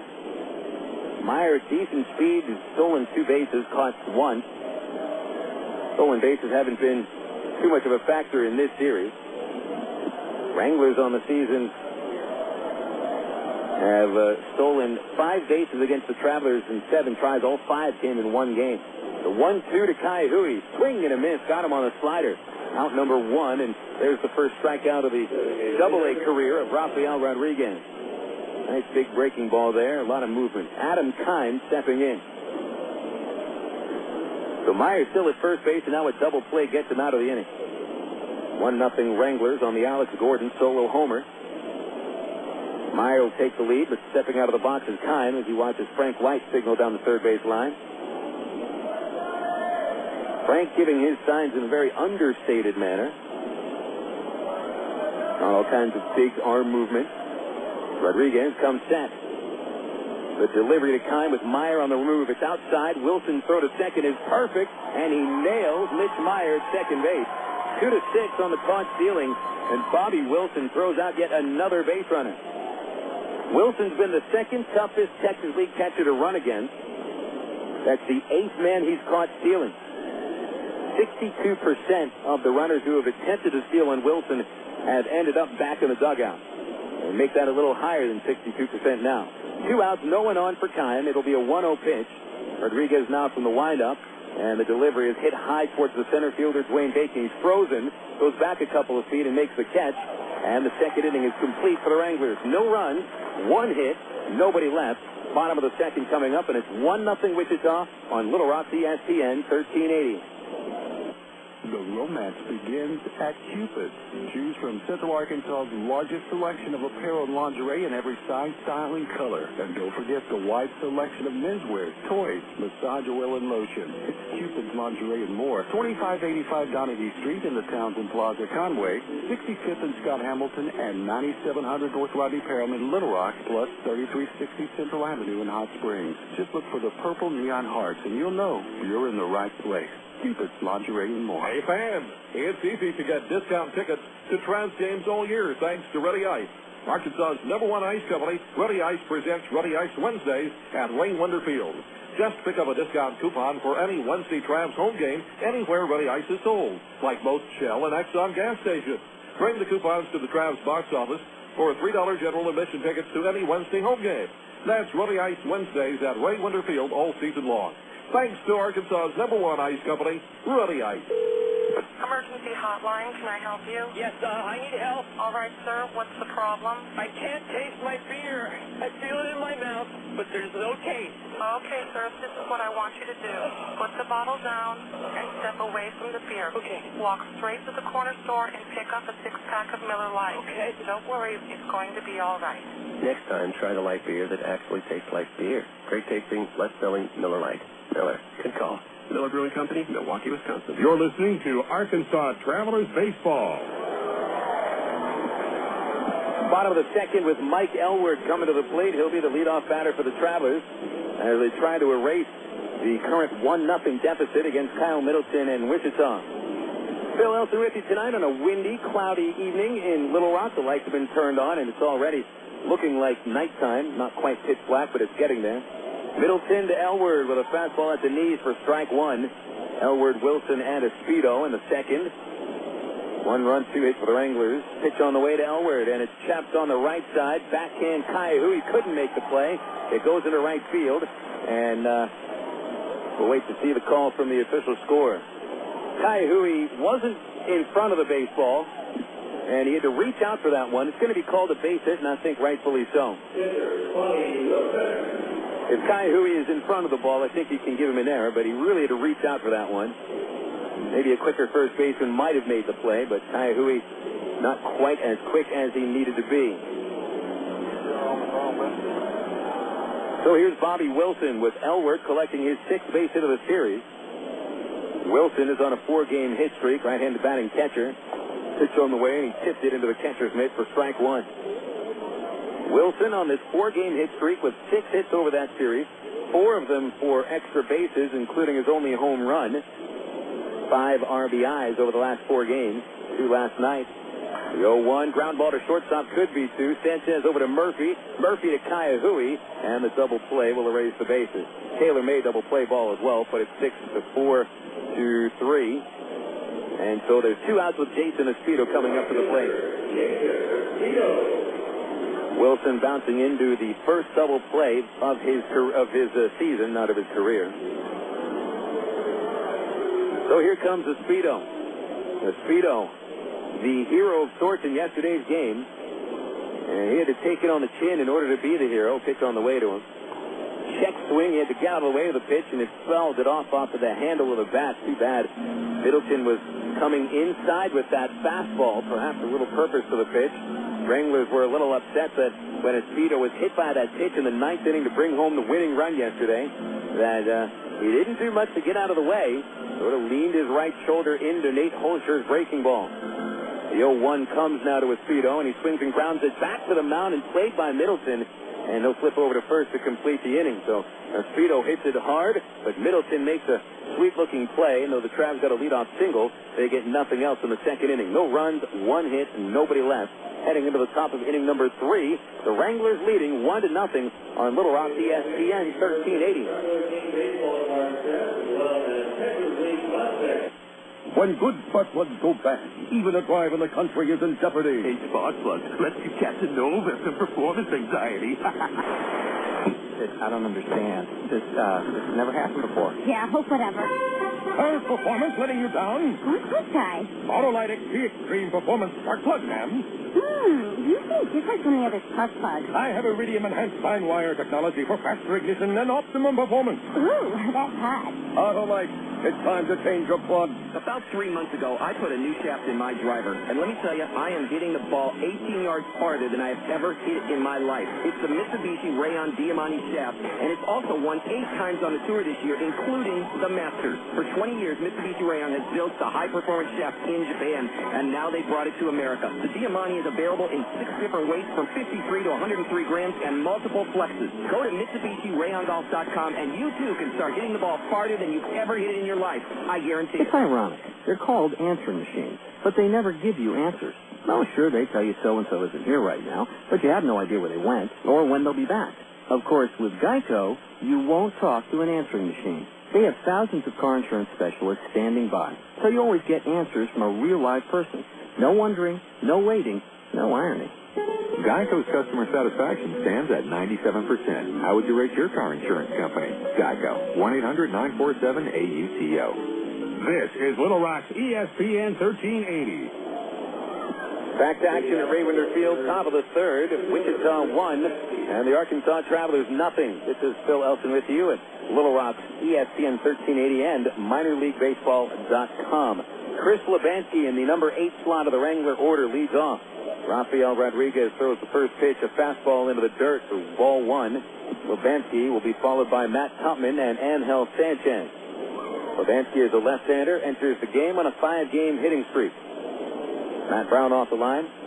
One step on the grass at third base. Rodriguez winds, and the 1-0 pitch is lined into right field for a solid base hit. Espedo hustles over, cuts it off, puts on the brakes, but here goes Lebansky scampering into second with a hustling double. So Lebansky now on a 6-game hit streak, and after the start of the year with a long slump, he had a slump of about 1 hit and 25 at-bats. Now has 11 hits in his last 20 trips to the plate. And the leadoff man on for the Wranglers, bringing Matt Tupman. Matt Tupman, the number 9 hitter, and he leads the Wranglers over this series with 6 RBI. And 4 RBI in the 11-10 loss to the Travs on Friday, and then a 2-run single to tie the game yesterday in the 7th inning. Left-hand batter. Travs do not play against the bunt. Pitch on the way, and he's not going to bunt. He takes it inside for ball 1. Tupman hitting .348. That is top on the Wrangler roster. No home runs, 9 runs batted in. Very good batsman. Good eye, too. Wood playing behind the runner at second. Lebansky a decent lead.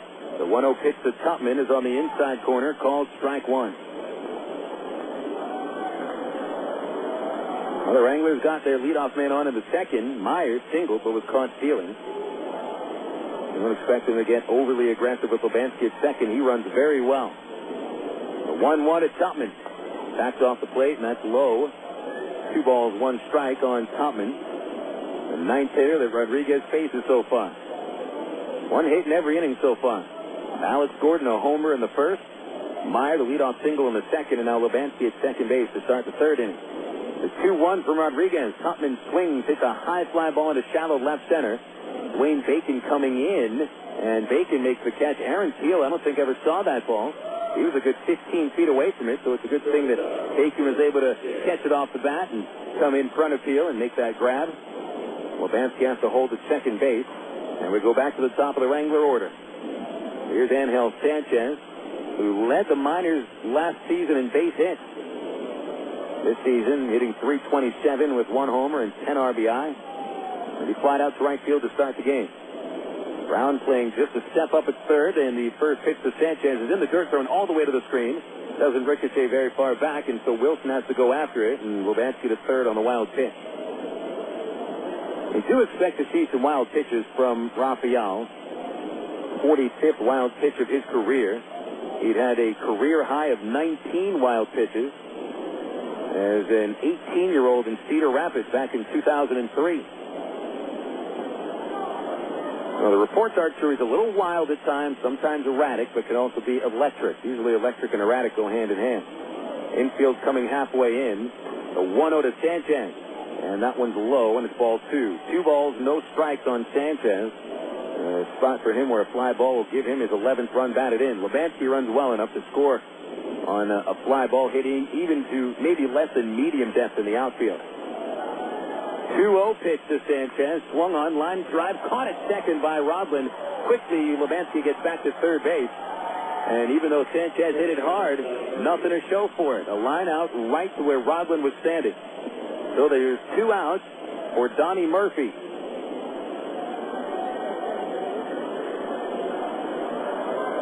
Murphy flied out to the center fielder Bacon in the first. He is 2 for 16 in the series. Righty versus righty. Rodriguez from the stretch, and his fastball powers over the outside corner for strike 1. Wranglers leading 1-0, but they had Lebansky at second base and nobody out to start the inning. Now there's 2 outs, and Lebansky's only been able to make the third on a wild pitch. Here's the 0-1. Swung on late and fouled off, 0-2. So Rodriguez peppering the strike zone after throwing that wild pitch. He hasn't thrown more than 1 out of the strike zone since the wild pitch. 0-2 on Murphy. Rodriguez struck out 1 batter in the second inning. That's his only K so far. To the stretch he goes. And the right-hander delivers. And it's grounded to Wood at shortstop. Big bounce up to his eyes, and he throws over to first base, and the inning is over. Nice job by Rafael Rodriguez. Pitches around the leadoff double. He scrambles Lebansky at third. And we go into the bottom of the third inning, and it's still 1-0 Wranglers. This is Traveler Baseball on Little Rock, ESPN 1380. From the hilltops of Atlanta to the California sand. Come on, one day across the nation, yeah. I'm a burrito in every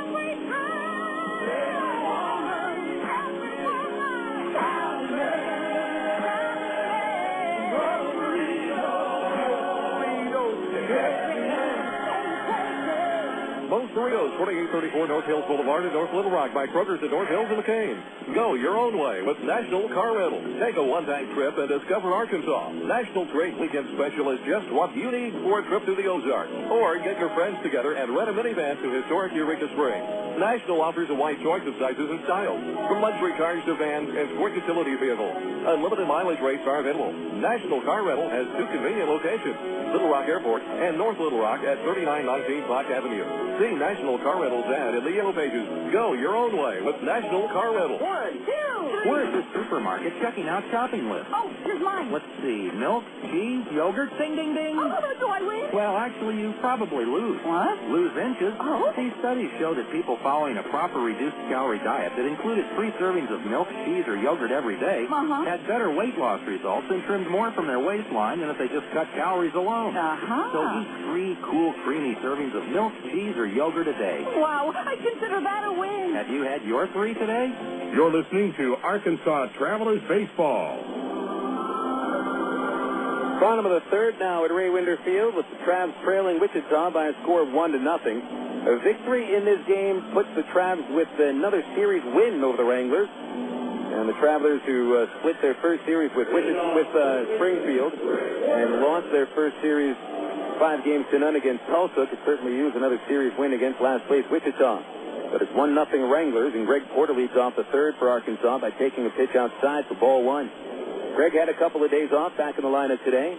Big left-hander hitting .244, and he smacked the ground ball to the hole at short. Back in by Sanchez, straightens up and fires and retires Porter by a couple of steps.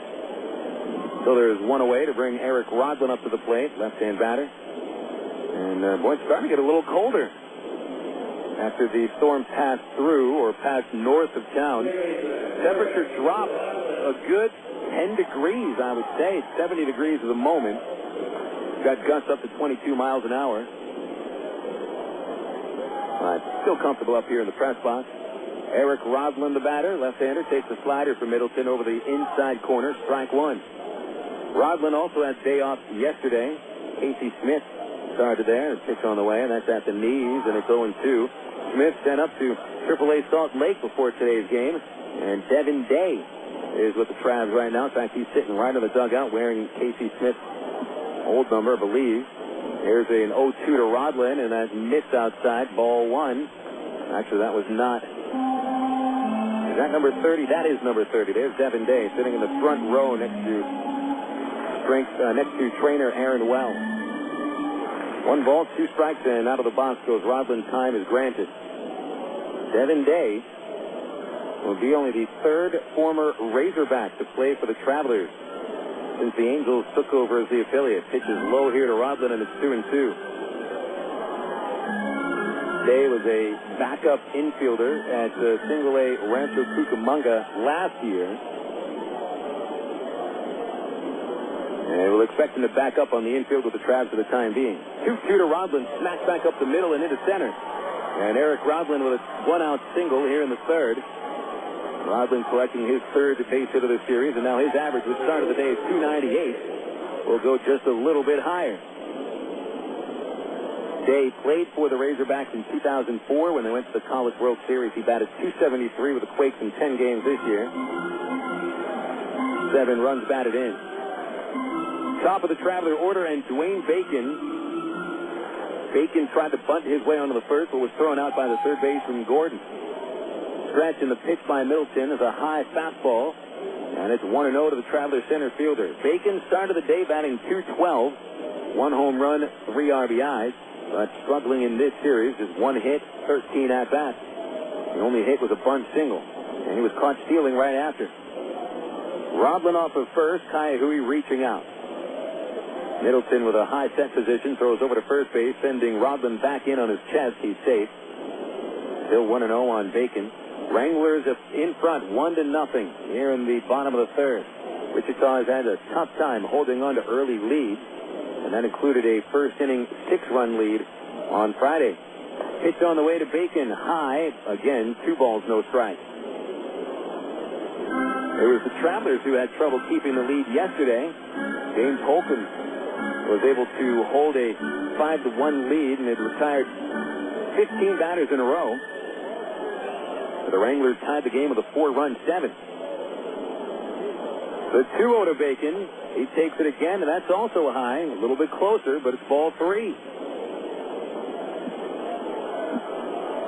3 balls, no strikes on Bacon. You don't expect him to get the green light. The stretch. Middleton delivers, and it's right down the pipe, and Bacon taken all the way. If you've got a power hitter at the plate, the Angels give their minor leaguers a green light if they get a good pitch to hit. Middle fastball right down the middle. But guy like Bacon, you want him to get on board any way possible. Not necessarily a home run hitter. Runner goes on the 3-1, and it's high, ball 4. That'll put the tying run at the second base. First Traveler man to make it to second base today is Eric Rodlin after the Bacon base on ball. So Dwayne takes his team-leading 8th walk of the year. And now the Travs send Aaron Peel to the plate.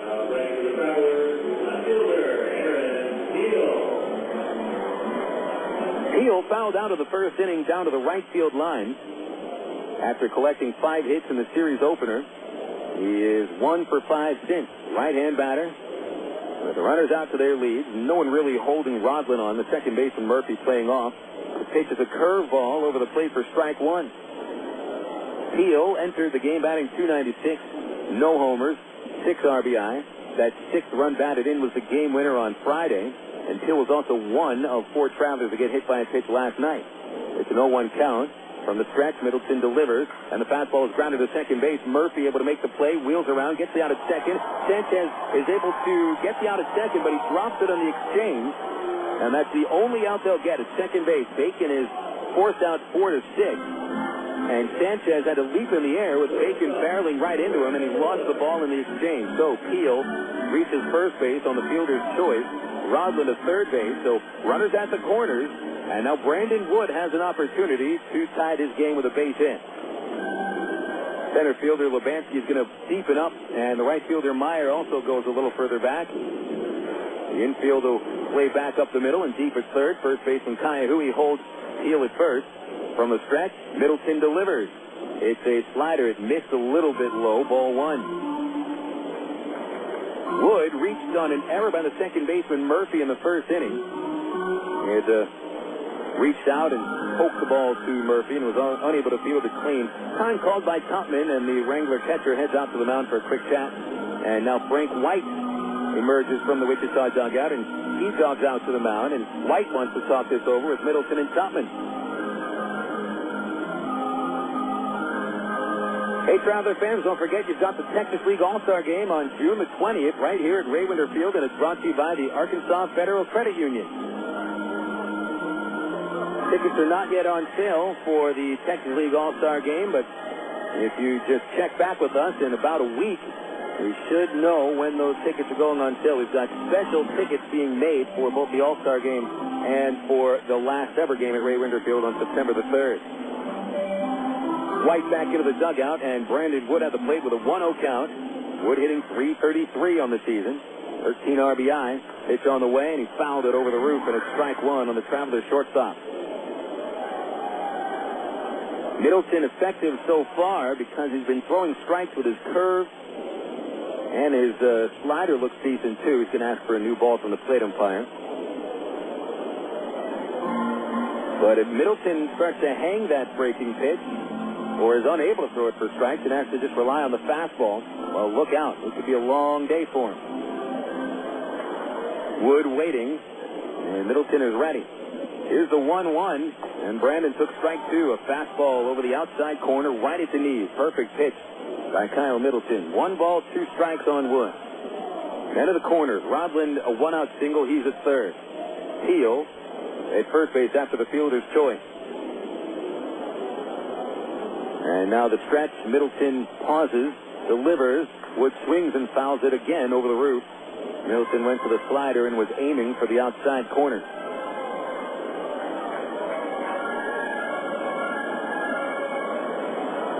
Well, there's a lot of room in short center and short right. Even if Wood is fooled on a pitch, he might be able to find a little gap in between the infield and outfield. Here's the 1-2. It's a slider, and that one was high and inside. So Wood takes the count to 2 balls and 2 strikes. I haven't seen any shoot stuff on the bases by the Travs in this situation, not with Wood at the plate. No reason to try to send Peel. They're over to first by Middleton, and he did not catch Peel napping. Peel is back in there. Aaron was picked off of first base yesterday. He was a little bit late getting back in there. He's been picked off twice this year. Again, the stretch, and Middleton now throws a 2-2, and it's slowly rolled towards short. Sanchez up with a clean underhand to Murphy for the force out at second. And the Travelers will strand the tying runner at third base. They strand 2 in the inning. Travers get 1 base hit, but no runs. And after 3 innings of play at Raywinder Field, the Wranglers won and the Travelers nothing. This is Little Rock's ESPN 1380. What if there were no bad drivers? What if everyone always follows the speed limit? What if 10-car pileups didn't exist? In a world like that, we'd all be better off. It's why Allstate is introducing 2 incentives to drive safe. For every 6 months you don't have an accident, you'll get cash off your renewal bill with the Safe Driving bonus. And for every year of safe driving, you'll get $100 off your deductible with Deductible Rewards. Another year, another $100 off, up to $500. But it's not just about saving money. Safe driving also saves lives. It's time to make the world a better place to drive. That's Allstate stands. Are you in good hands? Get Allstate Your Choice Auto Insurance today. Call a local Allstate agent or 1-800-ALLSTATE. You can get $100 off your deductible the day you sign up. Features are optional and subject to terms, conditions, and availability. Deductible awards apply to collision coverage. Patent pending. Allstate Property and Casualty Insurance Company and Allstate Fire and Casualty Insurance Company, Northbrook, Illinois. Stone Lakes Golf Course is one of Central Arkansas's hidden sports gems. Located just 1 mile off I-440 on Faulkner Lake Road, Stone Lake features a unique link-style course and some of the most reasonable green speeds around, complete with driving range plus chipping and putting greens and a full-range snack bar. Stone Lakes has everything a good duffer needs. Check out a hole-by-hole description on stonelakes.net or call 945-0945 for Stone Lakes. This is Little Rock's ESPN 1380. Juan Pequeño for the Wichita Wranglers, who's 0-1 with a 5.02 ERA. Here are the totals today after 3 innings. Starting with the Wranglers, 1 run, 3 hits, 1 error.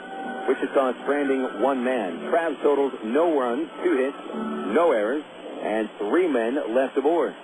Leading off in the 4th for Wichita is Alex Gordon. Gordon accountable for the only run of the game when he homered with 2 outs in the 1st inning on a 2-2 count. So the left-hander stands in here to the 4th, and Rodriguez works in the windup. Here's the right-hander's pitch, and it's low and in with a slider for ball 1. Rafael Rodriguez had allowed only 36 home runs over the first 4 years of his career. Not bad at all. He did give up 16 last year. And the home run by Gordon first this season. The 1-0 is low and inside, ball 2. Gordon, meanwhile, who is looked at as a power-hitting prospect with some speed, 4 homers and 8 doubles on the season. The 2-0 pitch hit the inside corner for strike 1. Butler and Maier, the next 2 batters, so 3 first-round picks facing Rafael Rodriguez here in the 4th inning. Well, Rodriguez really covers his face when he gets the sign. Now the 2-1 is ripped out of the right field corner, but it's hooking, and it is foul. It had home run distance. And so Gordon is right on Rafael Rodriguez, just a little bit in front of it, and could not keep it in play.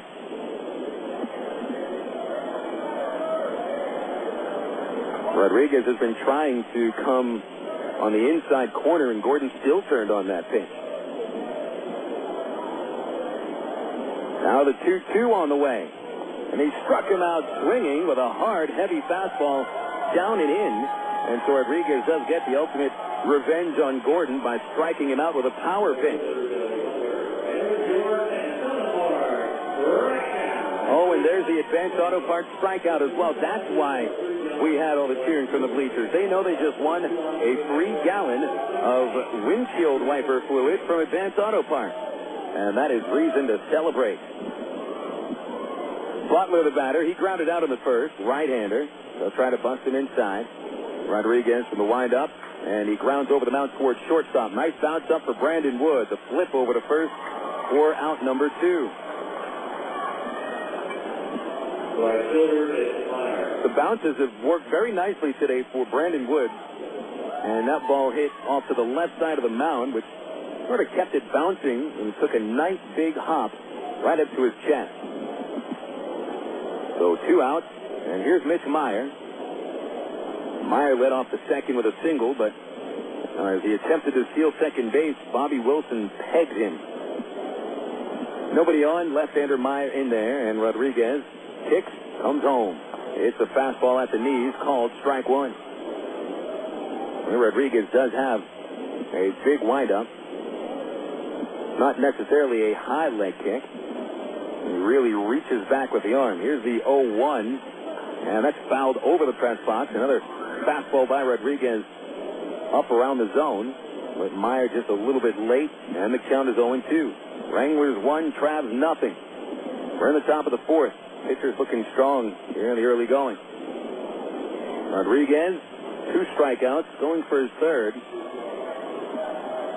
Native of the Dominican Republic, kicks and comes home. And the slider is nubbed on the left side, charging as the shortstop Wood gloves it off the side. Quick throw to first, and a beautiful play by Brandon Wood with Greg Porter providing the stretch. That'll end the fourth inning. Down go the Wranglers, 1, 2, 3. We head into the bottom of inning number 4. Wichita 1, Arkansas nothing. This is Travelers Baseball on Little Rock, ESPN 1380. Choose your reward with Arkansas Federal's new Platinum Rewards MasterCard. Cashback, airline miles, or merchandise points, and you'll never pay an annual fee.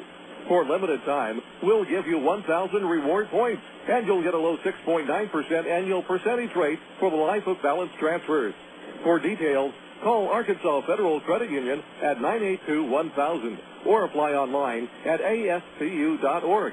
Arkansas Federal, the official credit union of the Arkansas Travelers. Coca-Cola, this is Mitchell. My friend's brother is a molecular biologist, and he was saying the only way you could have gotten Coke Zero to taste like the regular Coke was to engineer it in space. I would not. Well, no, but think about the whole zero factor, like zero gravity. It makes perfect sense. Zero is for the 0 calories. Just stop pretending that you don't engineer Coke Zero in space. Can you do that? I wish I could speculate on that, sir. The next launch. I just want the time for the next launch. Coca-Cola Zero. Real Coke taste. 0 calories. For 30 seasons, Jim Elder was the radio voice of the Arkansas Travelers. Fans knew him as the human encyclopedia of sports knowledge from baseball to horse racing to football. Jim knew it all, but Jim Elder was about much more than sports. He also loved to help kids, and that's why his friends and family started the Jim Elder Good Sport Fund. The fund helps organizations that teach kids about life through sports, like Park, RBI Baseball at Lamar Porter Field, the First Tee, Arkansas Sheriff's Youth Ranch, and kids clinics with the Arkansas Travelers. Jim Elder's legend will live on in Arkansas through the Jim Elder Good Sport Fund. See them online at jimelder.org. KDXE North Little Rock. Matt Brown leads off the bottom of the fourth for the Arkansas Travelers as they trail 1-0 against Kyle Middleton and the Wranglers. Travs 2 hits, Middleton 1 walk, but Arkansas has had one man get to third base and they left him there. Brown was called out on strikes in the first inning. Middleton delivers, and it's grounded hard, but right to the shortstop. Comes up the arm of Sanchez, but luckily for him, right in front of him. Caught it before it landed, throws over to first base, and retires Brown 6-3. So a little bit of a lucky play there for Sanchez, who did not stay right behind the ball, and the ball rolled up the arm. I think it bounced up in his face, right out of the crook of his elbow. One away, and Mike Elward standing in. Elward singled to begin the second inning, but then was forced out on the front end of a double play. Bobby Wilson comes to the on-deck circle. Pitch on the way to Elward. Took a curve for a called strike. Texan scores from the Texas League. All games are in action. Tulsa had a big first inning. In fact, the Drillers have hit 3 homers, and it's 5-2 Tulsa at Springfield in the fourth. Elward chased the pitch in the dirt and missed, and it's 0-2. Matt McCree and Seth Smith going deep, and then Mark Kaiser, the second pitcher for the Drillers to homer this year, along with Emmanuel Ujoa. Meanwhile, Springfield got a homer from Reed Gurecki, his league-leading 7th. The Drillers still leading by 3 in the fourth, trying to break that first base tie. 0-2 to Elward. Swung on, popped out a play over the first base roof. Still no balls, 2 strikes. San Antonio trying to end a losing streak, which has reached 9 games. Not looking good right now. Missions trail at Midland 4-2. Midland in 4 innings, already with 11 base hits. It's an 0-2 on Elward. Middleton delivers, and Mike took it up high, ball 1. Midland gets a homer from Vasily Spanos. It was his 4th. He went 3 for 3 yesterday. A lot of room up the middle for Elward. The 1-2 from Middleton is a fastball, and it's chopped on the right side. Ka'aihue able to backhand that one in 2 bounces. And with Middleton covering, they flip it to him for a 3-1 to put out. There's 2 gone. So 2 outs, and Middleton setting down the first 2 batters for just the second time today. Bobby Wilson will come to the plate. Our other score out of the South Division shows Frisco leading Corpus Christi 3-2 in the bottom of the third. Corpus tied with Midland for first place in the South at 10-7. Frisco a game and a half out. Tulsa and Springfield tied in the North. Wilson chopped along the third base line, but that's foul right towards Ty Boykin. Nice fair-handed play by Ty. Underhanded into the crowd. 0-1 on Wilson. Bobby grounded into a double play in the second. Enter the game hitting .340. Right-hand batting catcher, and here's the 0-1. And the slider hit the inside corner for strike two. Middleton having a very strong inning here. He is missed with only one pitch out of the strike zone.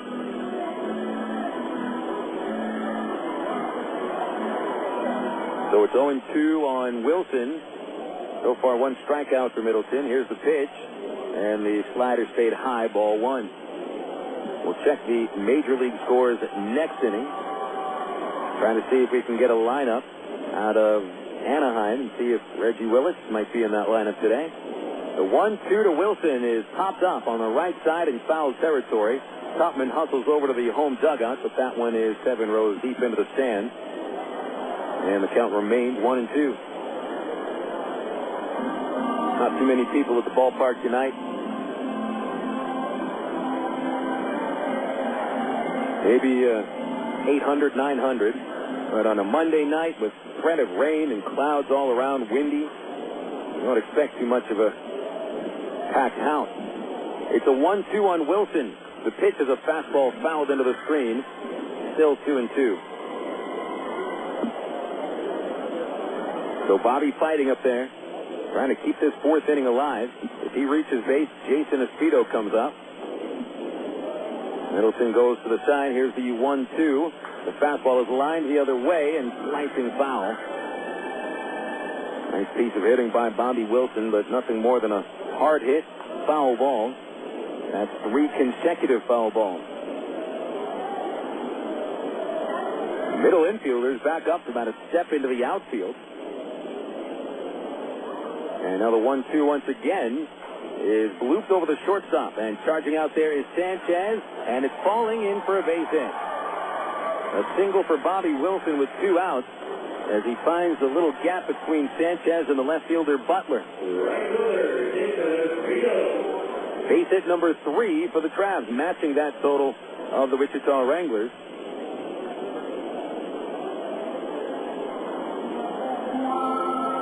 And now here's Espedo. Espedo hit back to the mound in the second inning. It may have been the hardest hit ball by a Trav today, but Middleton was able to stab it and throw Espedo out. Pitch on the way, and he took a fastball over the outside corner. Disagrees with the call, but it is strike one. So far, that solo homer by Alex Gordon has stood, and the Wranglers lead 1-0 in the bottom of the fourth. Middleton pitching very well through 3 2/3 innings. Ahead on Espedo, 0-1. The next pitch is sent towards third base to Hopper. Backhand by Gordon. He'll straighten up and throw across for out number 3, and the Travs are done on the fourth. No runs in the fourth inning, 1 hit and 1 man left. Heading into the fifth at Ray Winter Field, the Wichita Wranglers 1 and the Arkansas Travelers 0. This is Little Rock, ESPN 1380. My mother said, no daughter of mine is driving a truck. I'm an 18-wheeling, double-clutching lady truck driver. There's nothing else I'd rather be doing. BC powder is this trucker's best friend. My day starts at 4 a.m. and ends 12 hours later. Out here on the road, there's a million things that's happening at once. I take BC for stress, headache, backache. I just can't pull over when my head's pounding. The reason I take BC is because it's fast and it works. I'm Carolyn from Asheboro, NC, and my pain reliever is BC. Use direct. AgPro knows you're patient. You've had your eye on a certain green and yellow tractor for some time now. But here's a thought. Visit your local John Deere dealer for an innocent test drive. Sit in that yellow seat and feel that rugged quality. Then run the numbers. You may find you've underrated the value of a John Deere and overrated the value of patience. After all, nothing runs like a Deere. Test drive the John Deere of your choice today at AgPro Central Arkansas, 10504 Maumelle Boulevard, North Little Rock. Of all the days of the week, it seems that Mondays are everybody's least favorite day. Well, the Travs and the Arkansas Democrat-Gazette have a reason for baseball fans to look forward to Mondays. That's because Mondays are Democrat-Gazette family night here at the ballpark. You just pick up a copy of Monday's Democrat Gazette, and you'll find a discount family ticket right there in the sports section. That's right. It's a coupon that admits the whole family for just $2 a person. Hey, Mondays don't sound so bad anymore. You're listening to Arkansas Travelers Baseball. Very comfortable evening here at Raywinder Field as we get to the top of the fifth. So far, it has been a pitcher's duel through a little less than half the game. Rafael Rodriguez, through 4 innings, has allowed only 1 run on 3 hits. He has shown some power, striking out 2 batters, and he has set down the last 6. Meanwhile, Kyle Middleton has also thrown 4 innings, but only allowed 3 hits and no runs, pitching with good control. Kila Ka'aihue leads off the 5th, wildly swinging and missing at a breaking ball from Rafael Rodriguez, and it is 0-1. Rodriguez allowed a hit in each of the first 3 innings, but then set down Gordon, Butler, and Maier in the 4th. 6, 7, and 8 hitters here in inning number 5. And 0-1 on the way, and that's a fastball called strike 2, low outside corner. We check the scores in the major leagues on the Florida Marlins leading the Cubs 3-0 in the bottom of the 7th. Cubs have been limited to 1 base hit. Julio Vargas and Matt Herges doing the pitching for the Fish. The 0-2 swing and a miss. Rodriguez strikes out his 3rd batter on the slider. And now Rafi has retired 7 in a row. Adam Keim to the plate. Keim is 0 for 1, fly to center in the 2nd inning. Meanwhile, Carlos Zambrano is pitching a fine game, is being overshadowed, but Zambrano has struck out 12 in 7 innings. But still the Fish lead it 3-0.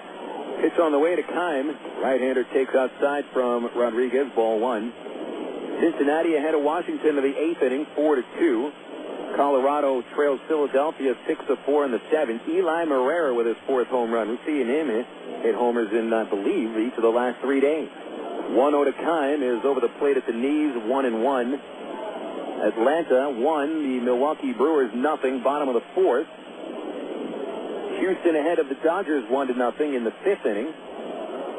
Rodriguez winds the 1-1 to Keim. Here's a slider swung on grounded to Wood. Wood charges, nice glove off to the side, fires to first for out number 2. I'll tell you what, folks, Brendan Wood does show a pretty darn strong throwing arm. St. Louis 4, the Pirates 2, bottom of the 5th, and Albert Pujols hit his 12th home run of the season. You're not even yet through a full month of the season. Just about 3 weeks, and Albert Pujols has hit 12. My goodness. Jason Bay hit his 5th for the last place Buck. Up to the plate is Chris Lubanski, a double in the 3rd inning. That's the last Wrangler to reach base, 8 in a row, and the pitch is low, ball 1. Arizona at San Diego later tonight. New York Mets at the Giants. Only 1 game in progress in the American League. Texas 1, Oakland 0 in the bottom of the 4th. A homer by Kevin Mench for the only run of the game, Mench's 4th homer. The 1-0 on the way from Rafi, and it is hit hard on the ground to Porter at first. Nice play out to the side on 1 bounce. And unassisted, Porter takes it to the bag himself, and now that is 9 consecutive batters set down by Rafael Rodriguez. That'll take us into the bottom of the 5th inning. The Wranglers 1, the Travelers 0 on Little Rock ESPN 1380. You know, to become the best barbecue restaurant in Little Rock, it takes dedicated people like us here at the Pig and Tick that are willing to wake up with the pigs to make sure that we bring home the best of the best in them hogs. Now, it's not the job for everyone, but you got to do what you got to do to make sure that every day is the best dang hog day ever. And here at the Pig and Tick, it's always the best. We both cook our barbecues daily, making sure that it's lit, hugging good. Heck, we're known as the Great American Barbecue House here in Little Rock. We're also known around these parts as having the best dang catfish anywhere. So no matter what you're in the mood for, ribs, catfish, chicken, here at Pig and Tick, you'll always get the best meal in town. So come join us for lunch, dinner, or even let us cater your next event. Here at Pig and Tick, we take catering seriously, and we're going to make sure that your event is a huge success. Pig in or pig out at Pig and Tick, located at 7824 JFK in Sherwood. Call us for takeout at 834-5456. And it's the same number for catering, 834-5456. Here at Pig and Tick, people start pigging out at 10:30 a.m. daily and don't stop till 9 p.m. Oh, by the way, did I mention the cafe? Emergency hotline, can I help you? Yes, I need help. All right, sir, what's the problem? I can't taste my beer. I feel it in my mouth, but there's no taste. Okay, sir, this is what I want you to do. Put the bottle down and step away from the beer. Okay. Walk straight to the corner store and pick up a 6-pack of Miller Lite. Okay. Don't worry, it's going to be all right. Next time, try the light beer that actually tastes like beer. Great tasting, less filling Miller Lite. Miller, good call. Miller Brewing Company, Milwaukee, Wisconsin. This is Little Rock's ESPN 1380. Bottom of the fifth inning. We're halfway through tonight's baseball game at Rawinder Field. 1-0 Wichita. Each team with 3 hits. The Wranglers committing the only error thus far. This is Phil Elson with you at the ballpark. And Greg Porter will lead off in the fifth for the Travelers, getting his second at-bat. Porter in the 8th spot, followed by Eric Rodlin and Dwayne Bacon. Kyle Middleton, 56 pitches over 4 innings. He's walked 1, struck out 1, and scattered the 4 hits. Scattered the 3 hits. Just before Middleton was going to get the sign, Porter had timeout granted to him. He's now back into the plate. Windmill in the bat around, now bouncing it off the left shoulder, and Middleton starts him with a curve, and Porter swings and misses for strike 1. Porter grounded out to shortstop in the 3rd inning. He's 1 for 7 this series. The 0-1, a called strike over the outside corner. Porter turns his back to the pitcher, speaking with the plate umpire. Plate umpire's had a decent strike zone today. That one may have been a little outside, but Middleton gets the call. The 0-2, a check swing and a foul tip of the plate. And Greg will stay alive, keeping it no balls, 2 strikes.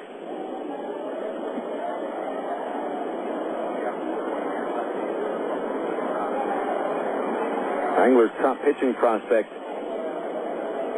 is actually in the bullpen this year. Leon Nunez. The 0-2 grounded over the mound, tough play for shortstop Sanchez. He gloves it in front of second and throws to first base, retiring Porter. Actually had more time than it looked. And that'll bring up Eric Rodlin. Now, Middleton, not a prospect. There have been plenty of pitching prospects going up through the Wranglers since the last few years.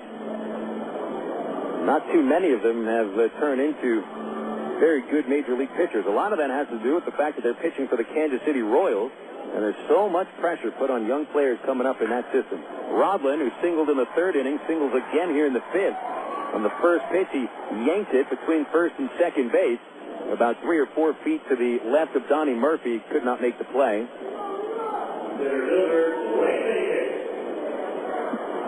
And there's 2 singles for Rodlin, the Travelers with 4 base hits, and now Dwayne Bacon comes up.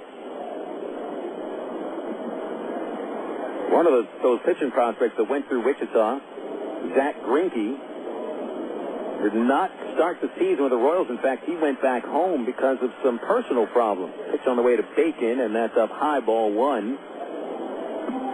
The Royals were hoping that Greinke would be one of the cogs in a young starting rotation that would help them back to respectability. But Greinke is right now at extended spring training. 1-0 to Bacon, swung on and belted high and deep to the right field gap, and that ball's going to hit the fence. Over to third base going Rodlin. The stop sign is up. Bacon pulls up at second with a stand-up double, and he just missed hitting that ball over the fence. It was about 4 feet underneath the chain link, and so Dwayne Bacon, with his second base hit of this series, has put the tying run at third and the go-ahead run at second. For Bacon, his 4th double of the year. Extra base hit number 7. And Aaron Peel is set up to at least tie the game with a fly ball. A base hit should put the Travelers in front for the first time.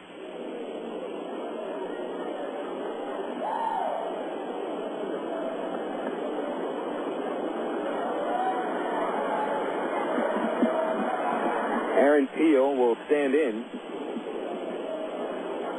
Peel is 0 for 2. He is fouled out to right field and hit into a fielder's choice to second base. Infield is back. Middleton from the stretch.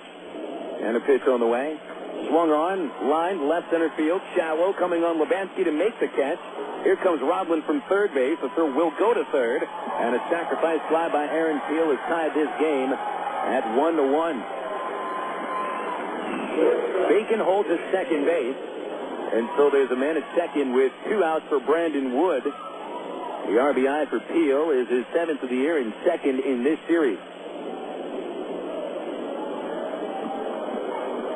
So both of Peel's RBIs have turned out to be big ones. Had the game-winning hit on Friday and the game-tying sacrifice fly on Monday. Wood, the batter, he's 0 for 2, reached on an error and grounded out.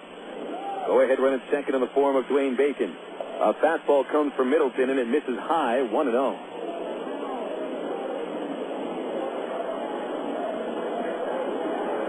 Wood with 13 RBIs on the year. He has driven in 3 in the series.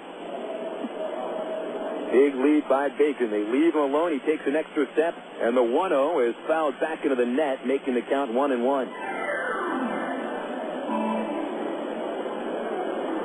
So the Travs have had a man on base every inning, and they've had opportunities to bring runs home in the 3rd and now in the 5th. Middleton has pitched fairly well with 2 outs. Travelers have only 1 2-out base hit. The 1-1 to Wood. The stretch, a throw to second base. Bacon is back in with his right foot. Did not dive back in there. And the second baseman, Murphy, and the catcher and the pitcher, Middleton, worked out a nice timing play there, and the ball arrived at the very same time that the second baseman did, and they almost picked off Bacon. But he stayed alive, and now Murphy is creeping a little bit closer to the bag. Bacon will take a half step back. Here's the pitch. It's fouled straight back. Hanging breaking ball. And Wood just missed yanking it. But now the count is 1-2, and Tupman jogging out to Middleton, and he'll walk him back up to the pitcher's mound.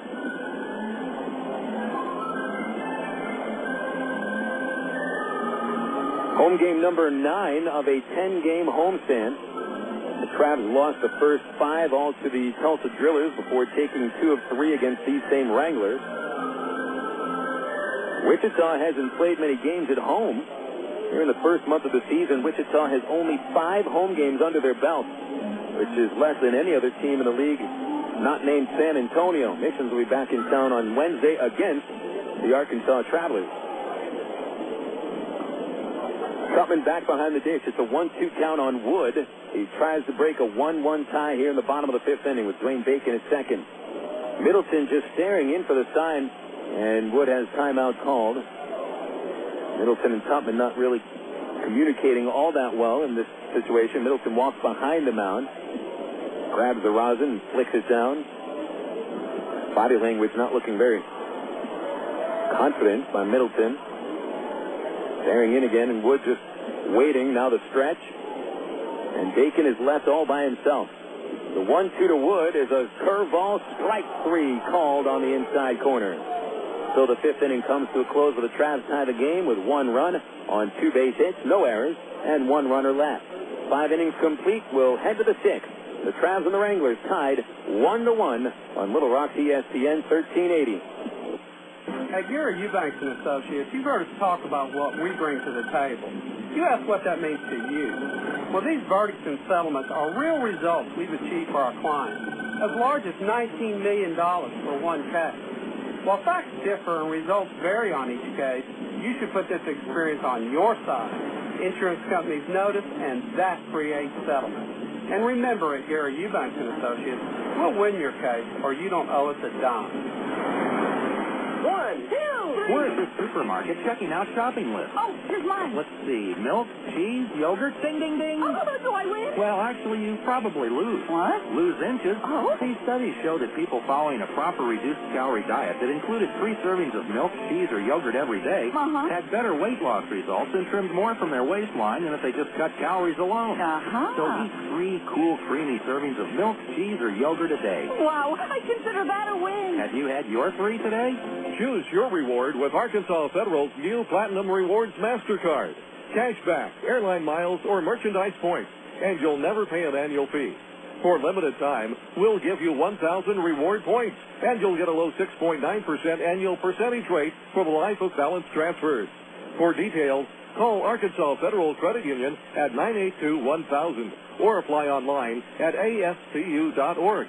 Arkansas Federal, the official credit union of the Arkansas Travelers. You're listening to Arkansas Travelers Baseball. Sixth inning now at Ray Winder Field. I'm Phil Elson. Thanks for tuning in to Arkansas Traveler Baseball here on Little Rock ESPN 1380.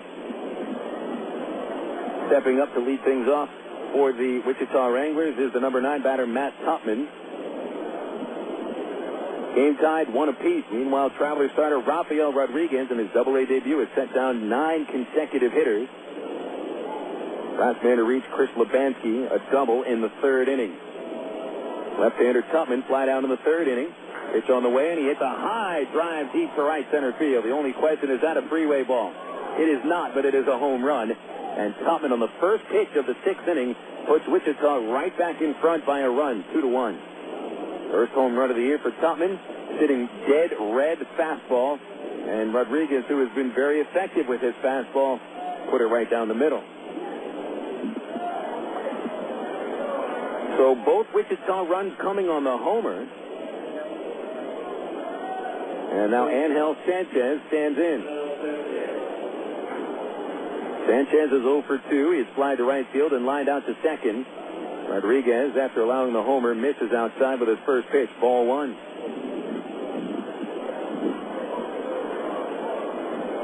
So Rafi had to allow only 1 run in the California League in 3 starts. He's pitching well today. Pitch on the way, and it's fouled away over the right field side. And that is strike 1. 1 ball, 1 strike.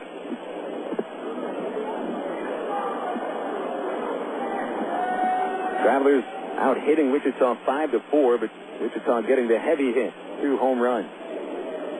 1 ball, 1 strike. Rodriguez delivers a low slider, ball 2.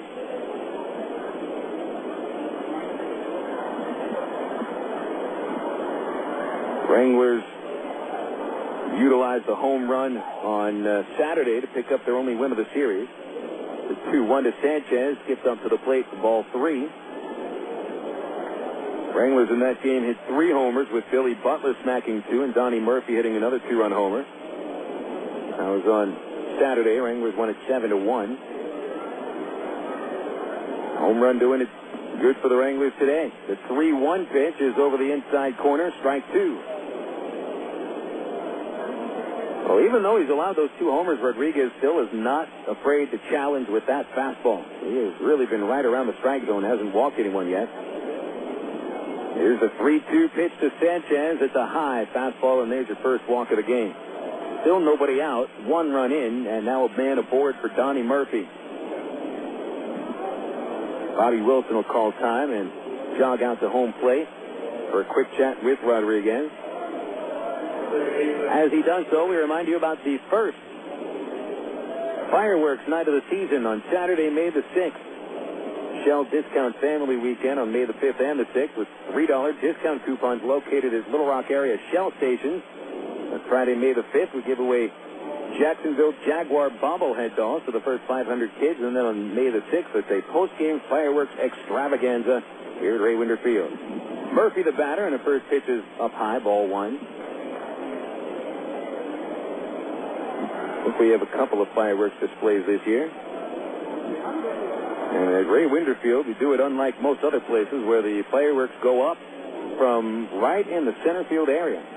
The 1-0 on Murphy. Rodriguez home, and a fastball is fouled straight back, strike 1. Donnie Murphy is 0 for 2 this evening. He flied to center in the 1st inning and grounded out to shortstop in the 3rd. Wranglers 2, Travs 1. We had a rain delay of about 20 minutes at the start of the game. It's been moving pretty quickly ever since. Rodriguez fires over to first base. The throw is a little late. Sanchez is back. 2 runs, 4 hits, 1 error for Wichita, and the Travelers with 1 run on 5 hits, no errors. Another throw to first by Rafi, chasing Sanchez back in. Keep that double play alive. Travs have turned 26 double plays on the year. Brown even with the line at third base. Middle infielders, double play depth. The pitch is a slider, and Murphy takes it low, ball 2. 2-1.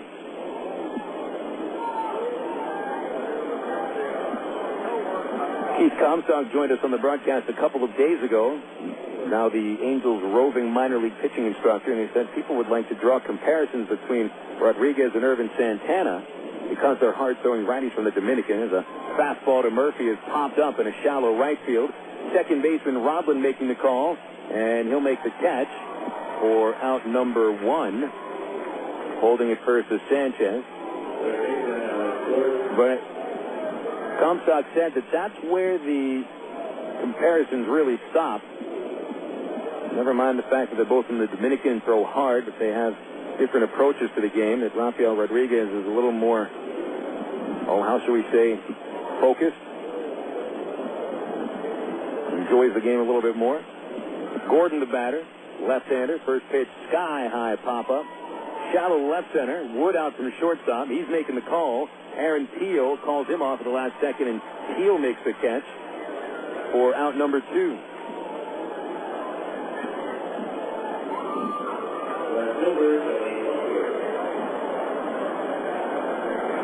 The thing is, these days, Irvin Santana is in the major leagues. He's, in fact, pitching today against the Detroit Tigers, the first pitch in about 15 minutes.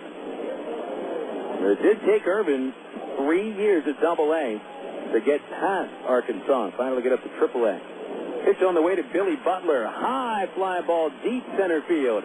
Another home run by the Wranglers as they have scored all 4 on the long ball. Second homer of the inning, and for Butler, it's his 3rd home run of the series, and now Wichita leads by 3, 4-1.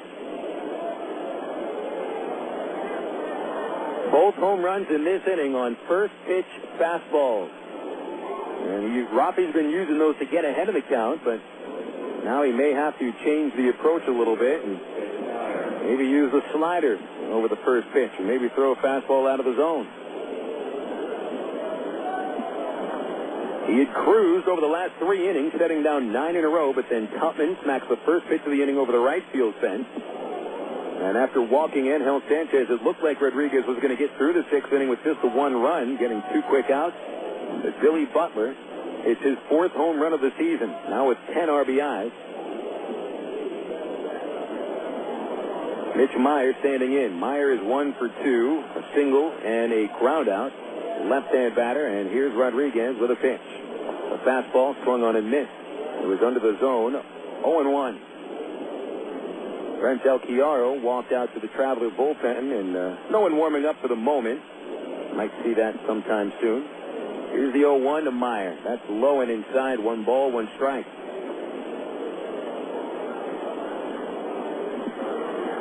Well, Rodriguez will give the Travs at least 6 innings. And keeping them in this game, they'll have to turn on the offense. Here's the 1-1 pitch to Maier. Very high and outside, 2-1.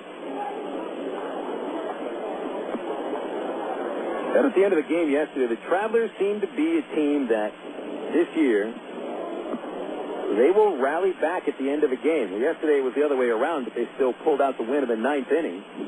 That's why out of the 8 wins, 6 wins are out of the bullpen. Here's a little nubber off the end of the bat, and it started to roll foul. It rolls back fair down the third base line. Matt Brown had to pick it up and hold on to it. And Mitch Maier caught a big break on that play. A little nubber off the very tip of the bat and put a little spin on the ball. It started a couple of feet foul, and then I think the spin put it back into fair territory. And it was hugging the third base line about 20 feet away from the plate when Brown picked it up, and really he had nothing else to do with it. So Maier with his 2nd base hit of the game. And that is the 3rd hit of the inning for Wichita, bringing Kila Ka'aihue up. Left-hand batter hits a ground ball foul on the first pitch outside of first. There is a right-hander warming up in the Arkansas pen, and it is Alan Buckley getting ready. Ka'aihue is 0 for 2, striking out in the 2nd and in the 5th innings, each time on a slider.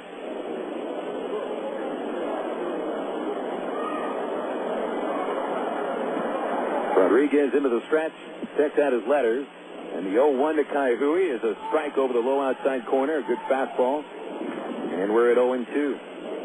3 runs home here in the 6th inning for Wichita, all on the homer.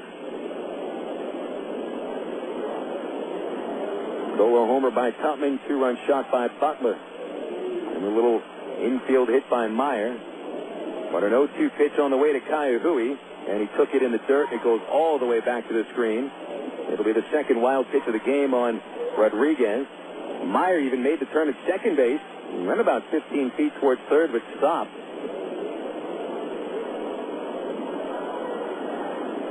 So with 1 ball and 2 strikes, Ka'aihue now has a man at second base.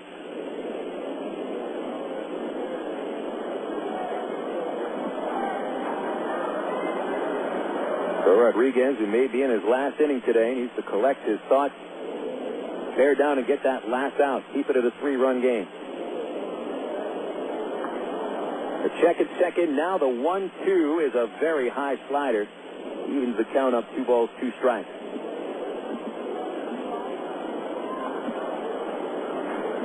Ty Boykin is on the top step of the dugout, and I believe that if Ka'aihue reaches base, we may see a change. Another check at second. Now the 2-2, and it's just a little bit inside. Tried the fastball on the corner. Just barely missed it. It's a 3-2 count on Ka'aihue. Started it at 0-2.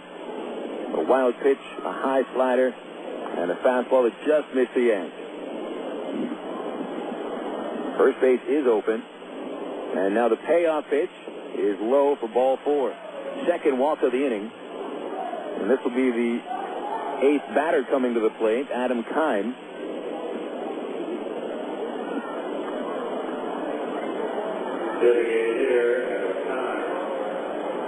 Traveler manager Boykin remains on the top step. Does not look like he's making a change right now. So first and second, 2 outs for Kime. Kime batting 182 at the start of the day. He's 0 for 2.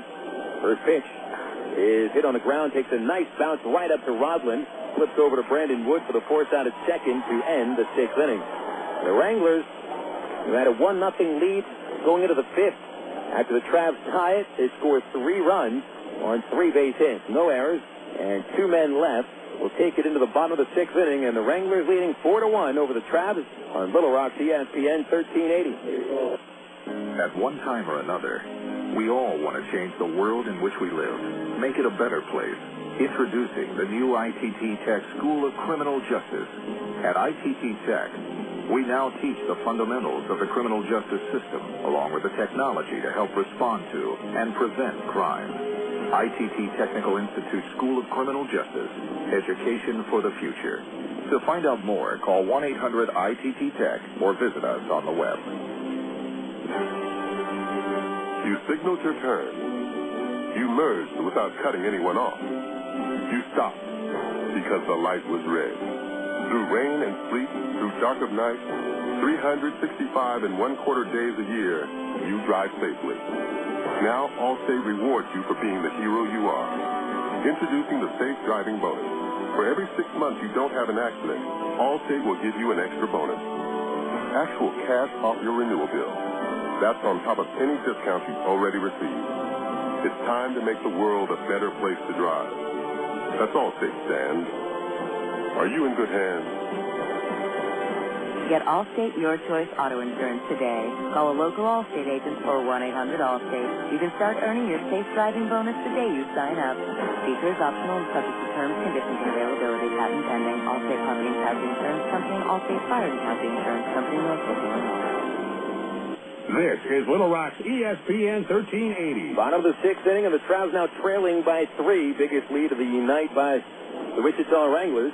4-1 is the score, and Kyle Middleton will be facing Matt Brown, Mike Elwood, and Bobby Wilson. A pitch on the way to Brown. He swings and misses at a breaking ball from Middleton, who in 5 innings has held the Travs to 5 hits. The 1 run came on a sac fly by Aaron Peel. He's walked 1 and also struck out 1. That was Brown in the first. Brown grounded down to the 4th inning. Pitch on the way, and that's low. 1 ball, 1 strike. So Middleton working into the 6th here. He's made it into the 6th inning in each of his last 2 starts, not counting today. 1-1 to Brown. Swinging a high fly ball down the right field line. Plenty of room. Mitch Maier is underneath it, about 5 feet in fair territory, and he brings it in for out number 1. And Brown is 0 for 3.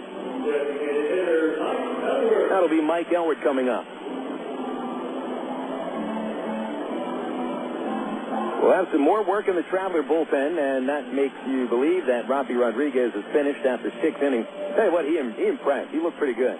Double-A debut against a team in the Wranglers that, yes, they do have the worst record in the league, but they've got some decent hitters on this ball club. And I think Rodriguez did a fairly good job. Travis, the hitters are not pulling their weight today. Pitch to Elwood is low ball one. And the thing, Middleton, a veteran here in the Texas League. Remember, this is his 60th game in the Texas League.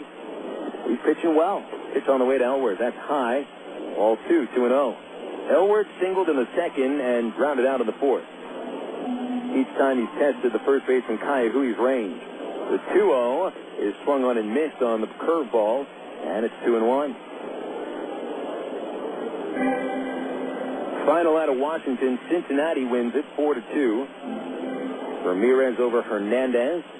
Weathers the save. Elwood swings, hits a hard grounder up the middle, but it's gloved by Sanchez. The shortstop over to first base for out number 2. Philadelphia a winner today over the Colorado Rockies. 6-5 final score. Corey Lytle over Josh Fogg. Tom Gordon saved his 6.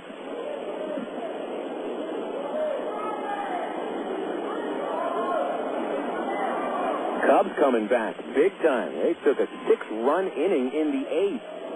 And now the Cubs lead the Marlins 6-3 in the 8th inning.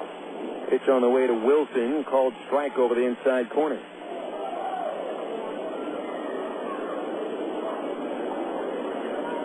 0-1 to Wilson. Swing and a miss. Out in front of the breaking ball. Strike 2. Wilson a double play in the second. A single in the fourth. Middleton looking very strong, trying for his first victory of the year. The 1-2 to Wilson, a fastball fouled right back, and it remains 0-2.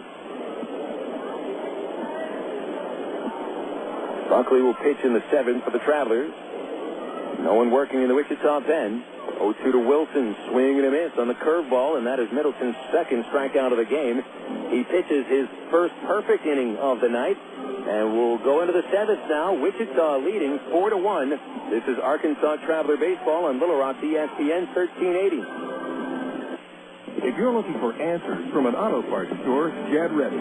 Advanced Auto Parts is working harder to help you save money by doing it yourself. Get ready for ASE-certified experts who are ready to help. Get ready for in-depth information from our free do-it-yourself brochures. Get ready for Advanced TV, our exclusive in-store video network that will have you going from no way to knowing how in no time. For all the advice you'll ever need, the first place to go is Advanced Auto Parts. We're ready in advance. Okay, here you go. The perfect house.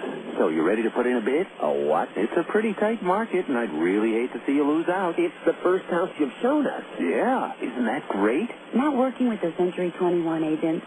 Century 21 agents pledge to keep showing you properties until you're satisfied. Only Century 21 agents offer the Century 21 Service Pledge to help reduce the stress of buying real estate. Century21.com. Real estate for your world. The Century 21 Pledge is offered by participating offices. Each office is independently owned and operated. Hi, this is Ken Kincaid. A Sean Arnell conference call. Join us Monday through Friday right here on ESPN 1380 in Little Rock. All SEC, all the time. Join King Kincaid and me for all the SEC action. If it's SEC, it's on conference call. It's conference call Monday through Friday from 5 to 8 right here on Little Rock ESPN 1380. You're listening to Arkansas Travelers Baseball.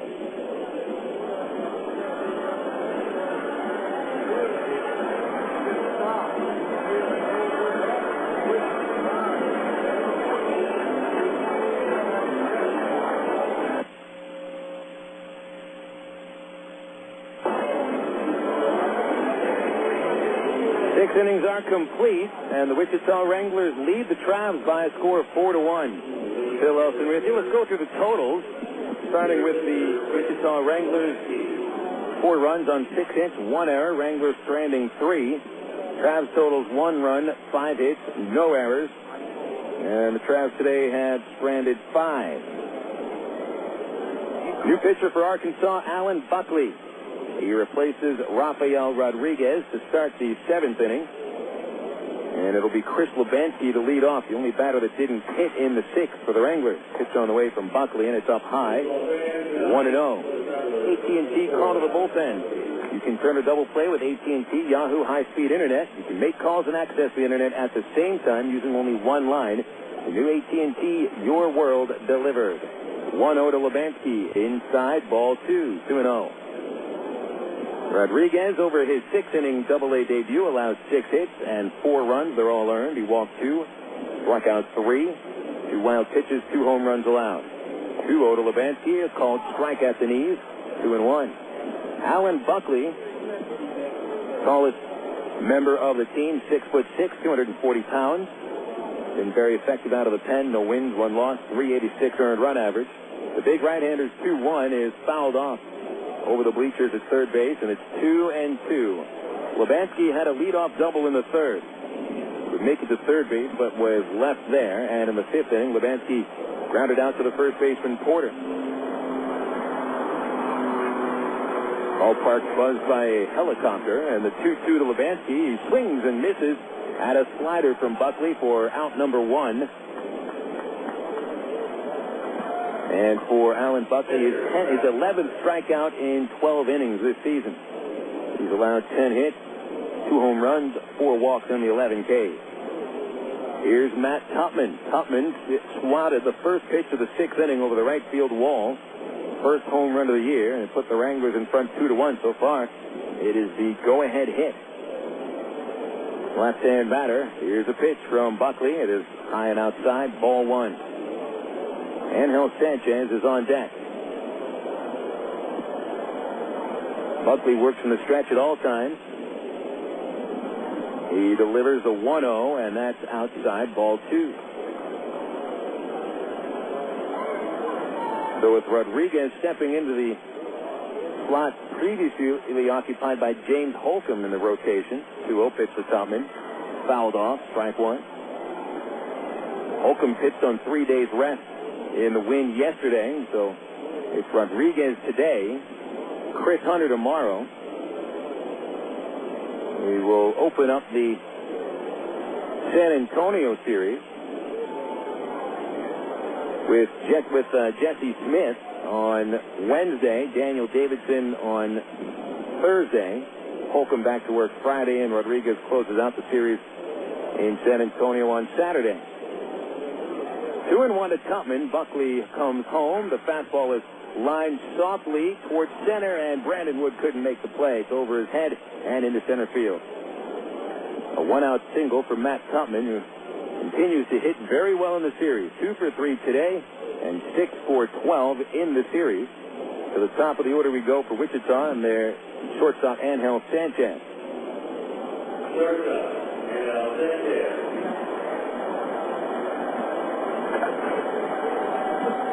Seventh hit of the ball game for the Wranglers.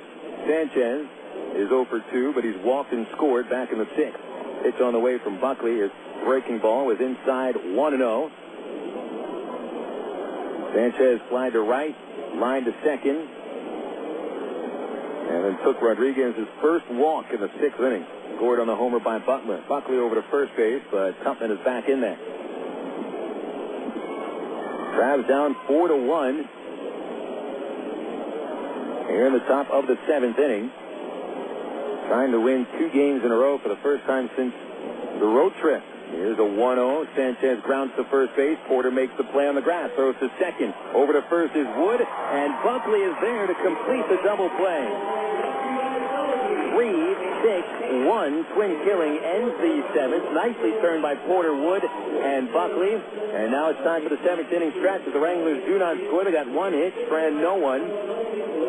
7th inning stretch time, Wranglers 4, Travelers 1 on Little Rock ESPN 1380.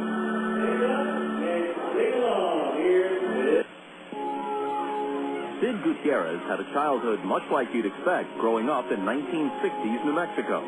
A lot of sun, a lot of sky, and a lot of dreams about what you might be when you grow up. After school, many of Sid's friends went on to work for local factories and businesses.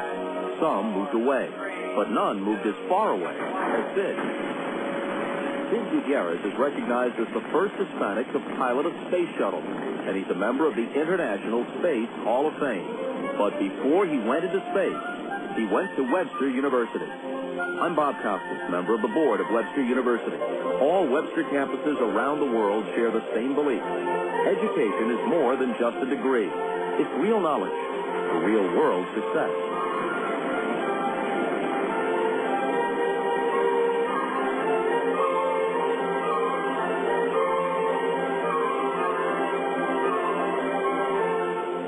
Here's the line to pitch on the way, and you can catch the Travs online at www.travs.com. The Arkansas Travelers have one of minor league baseball's most user-friendly websites with easy access to Travs game stories, up-to-date stats, and Texas League standings.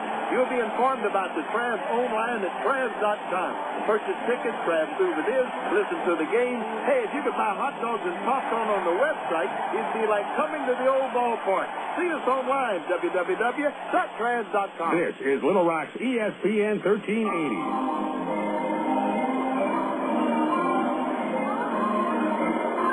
Seventh inning stretch came on gone. We sang Take Me Out to the Ball Game with all the faithful that have come out for this windy and slightly chilly evening. You know what? It only feels chilly because it's been 90 degrees and 85 degrees every day. But, I mean, this is actually the kind of weather that we should have this time of year. Mid-70s, actually about the high 60s by now. I mean, it's the spring. Who needs 90 degrees in the spring? Well, it's cooled off today. The Traveler offense is cooled off. Only 5 hits over 6 innings and 1 run. Jason Espedo will take a called strike. It's all due to the pitching of Kyle Middleton. He's had a great game. Espedo smacks one dead to center, but right to Lebansky. A pretty well-hit line drive for out number 1. And Espedo, nothing to show for his at-bats. He's 0 for 3 today. This will bring up Greg Porter. Middleton over 6 in the 3rd inning, scattering with 5 hits. The 1 run came on a Aaron Peel sacrifice fly. And Middleton has now set down 6 consecutive batters. In fact, the last Traveler to reach was Dwayne Bacon with the only extra base hit today for Arkansas. 1-out double in the 5th. Greg Porter is 0 for 2. He's grounded to short twice. Here's a curve from Middleton for strike 1. On deck is Eric Rodland. Rodland, the only Traveler of the day with 2 hits. 0-1 to Porter. He swings, fouls it at the plate. 0-2. Another curveball by Middleton, who's really come with almost nothing but breaking pitches to Greg Porter. And it's worked so far. We'll check the Texas League scores shortly. See what's going on around our Double-A circuit. Base is empty for Porter. 1 out. It'll be an 0-2. The pitch. And that went all the way back to the screen. Looked like Middleton tried a slider, and the pitch didn't slide. 1 ball, 2 strikes on Porter. Got our attendance announced. 2,123. 1-2 to Porter. Swung on. It's got in his kitchen. A 2-hopper to the second baseman. Murphy gets the big bounce and flips to first. 2 outs. So Middleton's fine evening continues. He's at about 83 pitches. And so he may actually have the chance to go into the 8th. I wouldn't expect him to be able to come back to the 9th. Rodland, the batter, singles in the 3rd and the 5th. He had scored the only Arkansas run of the 9th. Left-hander, and here's a pitch to him. It skips up to the plate, a curveball, 1-0.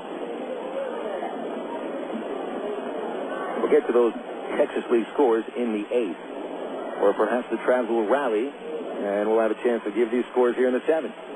It'd have to be a big rally with 2 away and no one on. 1-0 to Rodland is another breaking ball, and that missed high and outside. And it's 2-0. Middleton hasn't been behind 2-0. This is just the second time it's happened today.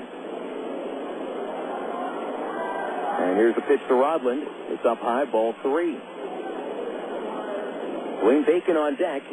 Bacon's been on base twice with a walk and the double. Tupman's going to walk Middleton back out to the mound. And we'll give you the score to Springfield, where Tulsa had a 4-run lead before the Cardinals even came to the plate. But now the Cardinals leading 8-5 over the Drillers. Top of the 6th inning. Ball flying out of Hammond Field. Reed Gorecki has hit 2 home runs. Takes over the league lead with 8. Rio to Rodlin. He'll take it. It's low. Ball 4. And a 2-out walk brings up Bacon. Matt McCree, Seth Smith, and the Driller starting pitcher Mark Kaiser going deep. Gorecki 2 homers, and Cody Harther. It is third of the year. Here's Bacon after trying to bunt his way onto the first and getting thrown out. He took a walk in the third base and then doubled in the fifth. Gordon will play even and up 1 step at third. Pitch on the way, and Dwayne takes a fastball outside, and it's 1-0.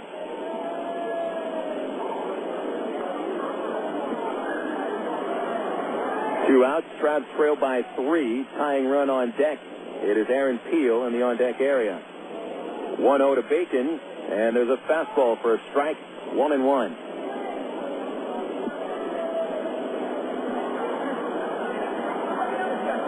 Bacon turned on a pitch in the 5th inning, came close to a home run. So a little more power than you'd expect. The 1-1, and he popped it up behind the plate. Tupman giving chase over the warning track at the fence. It's on the roof. And it's 1-2 on the Traveler center fielder.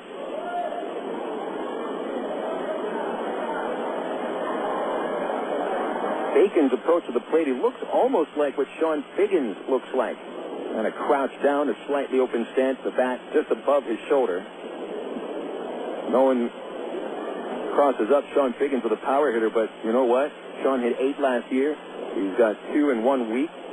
Who knows? Figgins could even hit 15, 20 home runs. Might get 1 or 2 inside the park.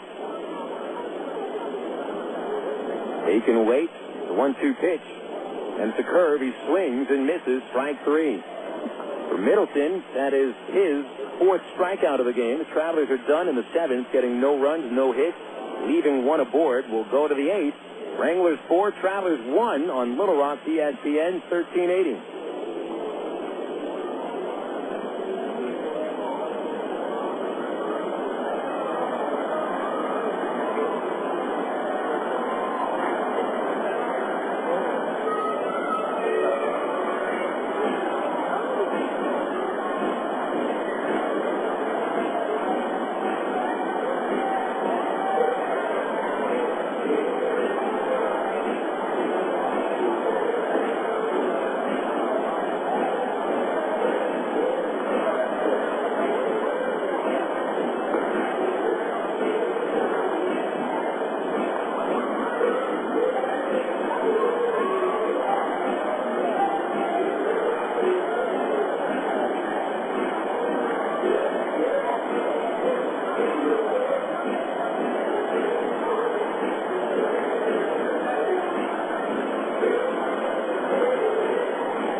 Back into the 8th inning now here at Ray Winter Field, where the Arkansas Travelers trail Wichita by a score of 4-1. Wranglers will try to add to the lead, sending Donnie Murphy to the plate against Alan Buckley. Murphy, Alex Gordon, and Billy Butler to hit here in the 8th. Buckley, in his 2nd inning of work, delivers a pitch. And it's chopped up the middle. A nice play by Buckley on the first base side of the mound. Gloved the ball in the fingers of the glove. Didn't get it really in the webbing, but he was able to get Murphy 1-3. Murphy is 0 for 4. Other scores in the Texas League. We mentioned that Tulsa trails Springfield by 3, 8-5. San Antonio trying to end that 9-game losing streak, and they've come back to take a 7-4 lead at Midland in the bottom of the 7th inning. Midland had 11 hits after 4 innings, but only 1 hit in the following 3. The batter is Alex Gordon. Buckley delivers outside ball 1. Gordon homered in the 1st inning to get Wichita in front. Then a strikeout in the 4th and a flyout in the 6th. He's 1 for 3 today and 4 for 12 on the series. Buckley home with a 1-0. A fastball popped up on the infield. It'll go into shallow center now, and Brandon Wood is out there.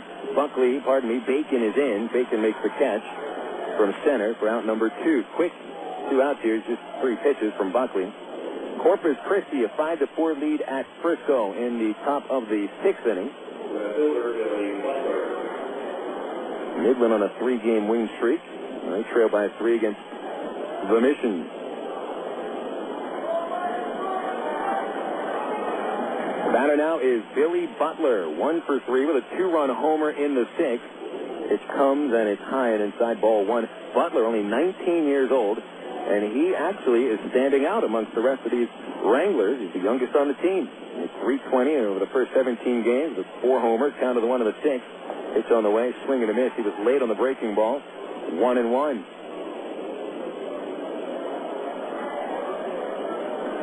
Butler, 8 hits in this series, 3 homers, 8 runs scored, 4 RBI, 1-1 pitch, tight, hit him, got him on the jersey.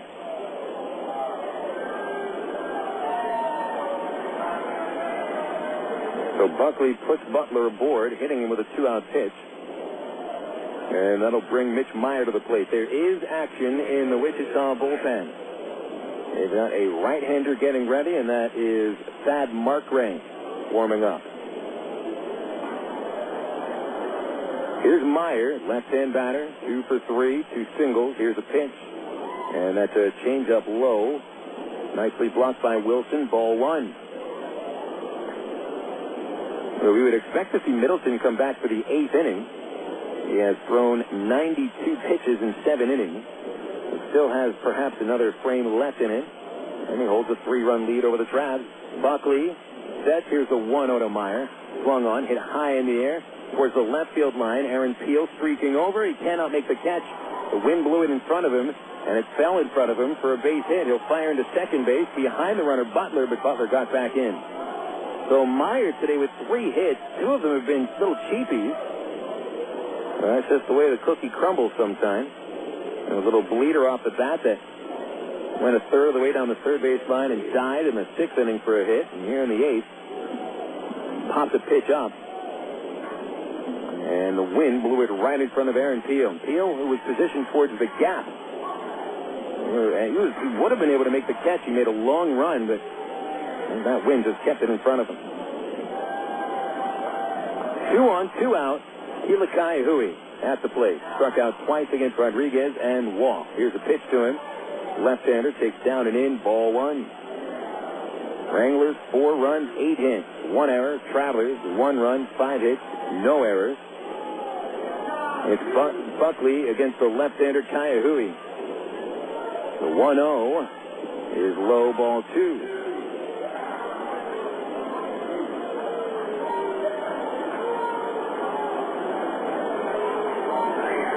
Dangerous count to Ka'aihue. Ka'aihue in 10 games, though, no extra base hits. Having a struggle in his first go-around at Double-A. A 2-0 pitch, and it's a strike over the outside corner. Buckley not giving in.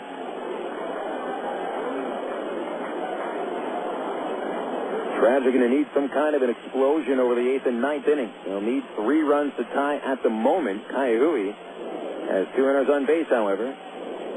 And the 2-1 pitch, no, throw to second base, and Butler got back there. Buckley lifted his leg, looked at second, Butler slipped.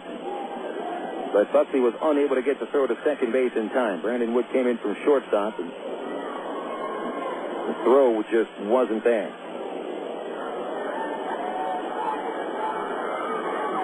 Infield dirt surface here, Raywinder Field, a little bit dusty. It's a 2-1 count, and the pitch from Buckley is a fastball low, and it's 3-1. 2 very quick outs by Buckley to start the 8th inning. Murphy grounded out on 1 pitch. Gordon flied out on the 2nd pitch. And then Buckley grazed Butler's uniform, hitting him. Maier, that loop single. And it's 3-1 to Ka'aihue. The pitch is fouled back. That'll make it full. On deck is Adam Kime, who's 0 for 3 today.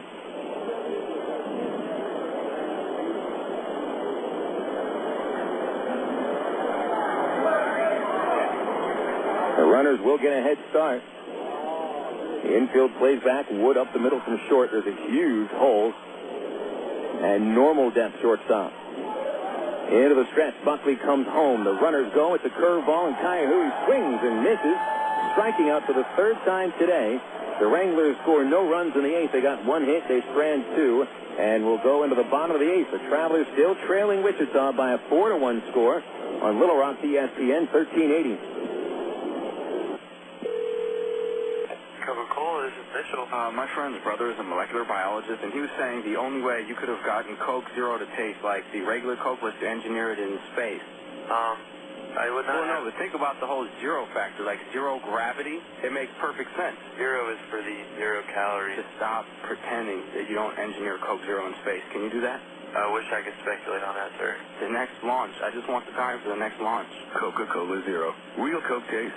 0 calories. AmeriProd Services is the linen and apparel company to get your team into a professional uniform program. AmeriProd features a wide range of high-quality custom programs for the manufacturing industry, hospitality and food service, medical or dental uniforms, and professional and executive wear. Call 664-5575 to schedule a presentation with an AmeriProd consultant. Also specializing in the finest quality table linens, rental mats, and restroom services. Call 664-5575 for AmeriProd. AmeriProd, the official garment supplier of the Arkansas Traveler. For 30 seasons, Jim Elder was the radio voice of the Arkansas Travelers. Fans knew him as the human encyclopedia of sports knowledge from baseball to horse racing to football. Jim knew it all, but Jim Elder was about much more than sports. He also loved to help kids, and that's why his friends and family started the Jim Elder Good Sport Fund. The fund helps organizations that teach kids about life through sports, like Park, RBI Baseball at Lamar Porter Field, the First Tee, Arkansas Sheriff's Youth Ranch, and kids clinics with the Arkansas Travelers. Jim Elder's legend will live on in Arkansas through the Jim Elder Good Sport Fund. See them online at jimelder.org. KDXE North Little Rock.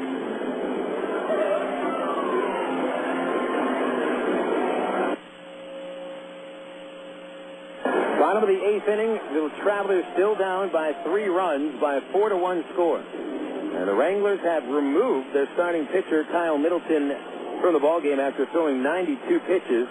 Middleton is lifted in favor of veteran righty Thad Markray. Bill Elson with you at Ray Winder Field. Travelers held to 1 run and 5 hits over the 7 innings that Middleton pitched. He walked 2 and struck out 4. By far, Middleton's most effective performance of the year. And now it is Markray to take it for the time being. We'll expect Markray to throw 1 inning, and if he's effective, they probably bring in Leo Nunez to try to close the game out of the 9th. Markray making his 7th appearance of the season. He's made 4 of the appearances against the Travelers. No wins, no losses, no saves, and a .238 earned run average. Aaron Teal leads off. Teal with the only RBI of the day for Arkansas, a sacrifice fly back in the 5th. First pitch from Markray is a fastball over the plate, strike 1. Teal, Wood, and Brown to bat here in the 8th. No hits between them. Teal is flied out. Reached on a fielder's choice, and the sac fly was a line drive to the left. Bobby Zimmerman working in the Traveler pen, and so it looks like Alan Buckley will just go the 7th and 8th. He was effective. Didn't give up any runs. We'll see Zimmerman come in for the 9th inning for the Travs. It's an 0-1 to Peel. Markray throws, and Peel swings and misses on a fastball, strike 2. Markray pitched 3 days ago. And the Travelers' win went 1 1/3 innings, giving up just 1 hit, no runs. He has not allowed a run since April 11th. 0-2 to Peel. Fastball up high, ball 1. Markray, a starting pitcher last year, and this year out of the bullpen.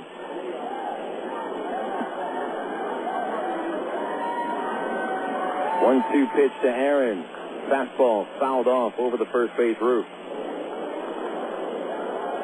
Been a tough go-around for the Travs today at the plate. They've had only 1 leadoff man reach base. That was Mike Elwood in the 2nd inning, but then he was forced out on the front end of a Bobby Wilson double play. Travs have not had more than 1 hit in any inning today. A 1-2 to Peel. Swung on, hit high in the air towards right field, not deep enough. Maier is at the warning track, and he makes the catch. And Peel is out number 1 in the 8th inning.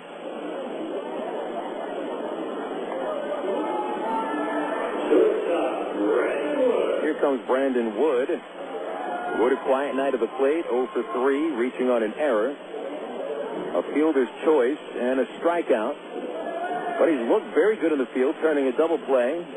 And perfect in the field today. Markray will work from the stretch. Pitch comes to Wood, and it's inside, ball one. Angels and the Tigers are underway in Anaheim. They're on the top of the second, 0-0 the score. Pitch to Wood is a strike at the knees, 1-1. Reggie Willis is not in the starting lineup. Neither is Casey Kotzman. Rob Quinlan gets the start against Kenny Rogers. 1-1 to Wood, swinging a foul tip straight back, chasing a high fastball. It's 1-2. Irvin Santana got a couple of strikeouts against the Tigers in the first inning. Now working in the top of the second.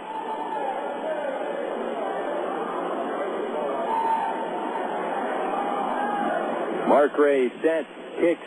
Here's the 1-2. A fastball chopped to short. Sanchez coming on, gloves it up high. Overhand throw to first base for the second out, and Wood is 0 for 4.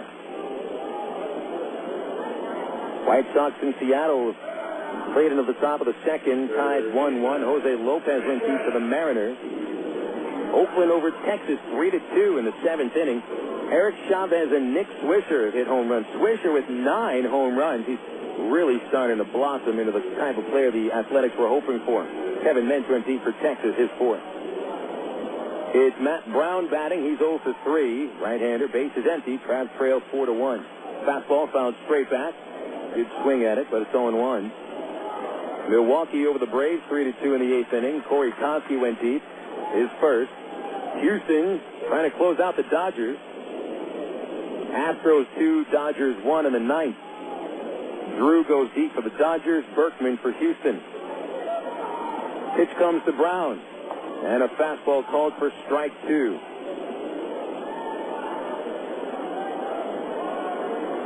St. Louis about to close out Pittsburgh. The Cardinals leading 7-2. Albert Pujols hitting his 12th home run.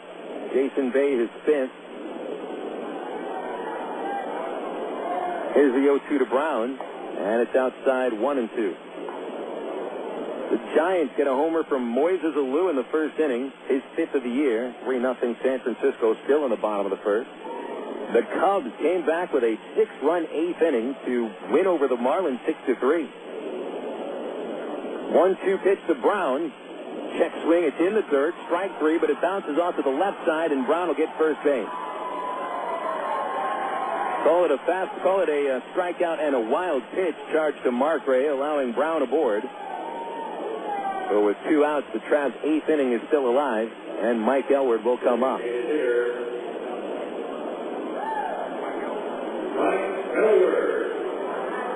Ardsma the winner for the Cubs. Johnson the loser for the Fish. Dempster saves his 5th. Cincinnati won at Washington 4-2. And the Colorado Rockies fall at Philadelphia 6-5. Abreu with 3 RBIs for the Phillies. Elwood the batter, he's 1 for 3, man at first. And a pitch is low from Mark Ray, ball 1. Elwood singled between first and second in the second inning. Since then, ground outs to first and to shortstop. Brown away from first base. He's held on by Ka'aihue. The 1-0 pitch is a fouled off fastball over the right side, and it's 1-1.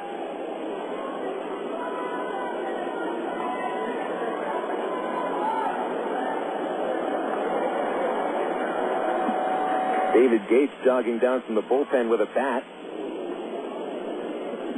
You may see Gates get a chance as a pinch hitter in the 9th inning.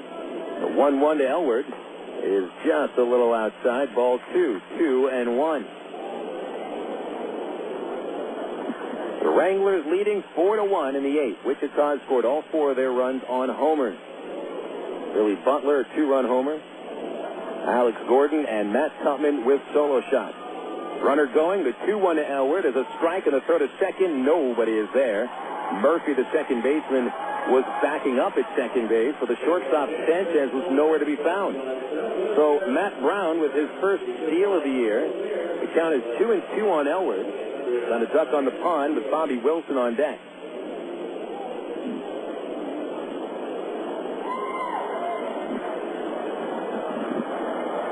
Sanchez just seemed to fall asleep. Nobody covering at second on a straight steal. 2 balls, 2 strikes on Elward, and Thad Markray ready. The pitch is inside. He tried the curveball and missed. 3 balls, 2 strikes. If Wilson comes to the plate here in the 8th inning, he represents the tying run.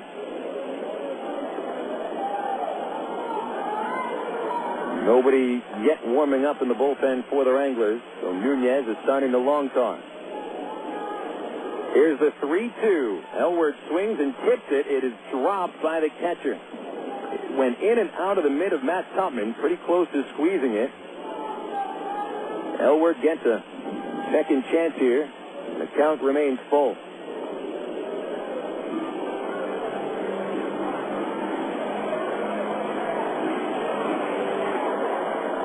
Markray, the ball in his bare hand. Comes set, and Tupman, the catcher, calls time. Raising his arms above his head, stays in his catcher squat. Elward back into the plate. Leading from second is Brown. Middle infielders leave him alone. Outfield is straight away, a little deeper in right. And here's the 3-2. He swings a high fly ball into deep right field. Maier is back at the wall, and it's gone. And Mike Elward hit a 2-run shot, and the Travelers are within 1 run.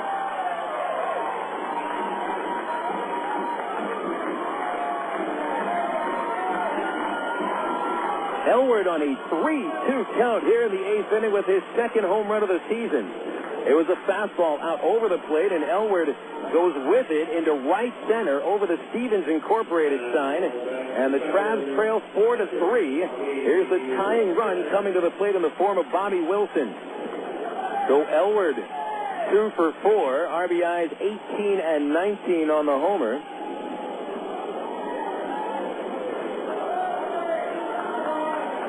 Markray allows his 3rd home run of the season. And here comes Larry Carter out of the Wichita dugout. Back on April the 11th, Markray came in out of the bullpen and allowed home runs to Brandon Wood and David Gates. No other team in the league has scored a run against him. He's pitched 1 game each against Tulsa and Springfield, but this is the 5th game he is pitching against the Travs, so they've seen him quite a bit. Carter taking his time on the mound as Nunez has begun to loosen up with purpose in the Wichita pen. Their lead, which was 4-1, has dwindled to 4-3. Bobby Wilson standing into the batter's box now. Wilson's line, double play, single, strikeout. He's 1 for 3. Wind picks up a little bit. Blowing slightly out to right. Bases are empty, and Markray from the stretch. Pitch on the way, and Bobby takes it low, ball 1. On deck is Jason Esposito. The outfielders playing deep to take away the chance of an extra base hit. Gordon and Ka'aihue, the corner infielders, are not on the line. The 1-0 to Wilson is a fastball at the knees, strike 1 call. This is Bobby Wilson's 13th at-bat of the series. He's collected 4 hits. The 1-1 pitch, broken bat over to shortstop. 1 hopper for Sanchez. He'll flip to first to complete the 8th inning. The Travs get back into it on a 2-run homer by Mike Elward. 2 runs, 1 hit, nobody left. And that'll take us into the 9th. It's the Wranglers 4 and the Travelers 3 on Little Rock's ESPN 1380. Emergency hotline, can I help you? Yes, I need help. All right, sir, what's the problem? I can't taste my beer. I feel it in my mouth, but there's no taste. Okay, sir, this is what I want you to do. Put the bottle down and step away from the beer. Okay. Walk straight to the corner store and pick up a 6-pack of Miller Lite. Okay. Don't worry, it's going to be all right. Next time, try the light beer that actually tastes like beer. Great tasting, less filling Miller Lite. Miller. Good call. Miller Brewing Company, Milwaukee, Wisconsin. AgPro knows you're patient. You've had your eye on a certain green and yellow tractor for some time now. But here's a thought. Visit your local John Deere dealer for an innocent test drive. Sit in that yellow seat and feel that rugged quality. Then run the numbers. You may find you've underrated the value of a John Deere and overrated the value of patience. After all, nothing runs like a Deere. Test drive the John Deere of your choice today at Ag Pro Central Arkansas, 10504 Maumelle Boulevard, North Little Rock. Of all the days of the week, it seems that Mondays are everybody's least favorite day. Well, the Travs and the Arkansas Democrat-Gazette have a reason for baseball fans to look forward to Mondays. That's because Mondays are Democrat-Gazette family night here at the ballpark. You just pick up a copy of Monday's Democrat-Gazette, and you'll find a discount family ticket right there in the sports section. That's right. It's a coupon that admits the whole family for just $2 a person. Hey, Mondays don't sound so bad anymore. You're listening to Arkansas Travelers Baseball. Well, we take this one into the ninth inning. Good game tonight at Ray Winder Field. The Arkansas Travelers trailing by 1 run, 4-3. Bobby Zimmerman out of the bullpen to be the third Traveler pitcher of the night, replacing Alan Buckley. Effective. Buckley was 2 innings, 2 hits, no runs, hit a batter, struck out 2. Rafael Rodriguez, the Traveler starter, still on the hook for the loss. 4 runs, 6 hits in 6 innings in his Double-A debut. Zimmerman trying to pitch a scoreless 9th inning and give the Travs a chance. Batting for the Travs in the bottom of the ninth will be Jason Espedo, Greg Porter, and Eric Rodland. And facing Zimmerman in the 9th inning, Adam Keim, Chris Lubanski, and Matt Tupman, also the bottom third. First pitch of the inning from Zimmerman to Keim is outside for ball 1. It's been rough going for Bobby here in the early portion of the season. And in 6 games, he has an 0-1 record, 2 saves, but an ERA at 11.57. 9 runs in 7 innings, 10 hits, 6 walks. The right-hander's 1-0 to Keim is struck foul over the bullpen in right field, 1-1. Zimmerman, 6'5", 245 pounds from St. Louis. Right-hander with a funky motion. Throws a couple of different breaking pitches and a fastball. Here's the 1-1 to Keim, and it's a curveball called strike 2, low outside corner. Second appearance of the series for Zim. Pitched in the 7-1 loss on Saturday, giving up 4 runs in an inning and 2/3. Pitch just a little high and inside to Keim, and it's 2-2. Keim has flied out to center, grounded out twice to shortstop. He's 0 for 3. The 2-2 from Zimmerman is up high, ball 3. 4-8-1 the total for the Wranglers. Travs with 3 runs, 6 hits, no errors. Here's Zimmerman's payoff pitch, and it's fouled off. Got it into the into the handle of Keim's bat, but he stays alive. It goes to the roof at first base.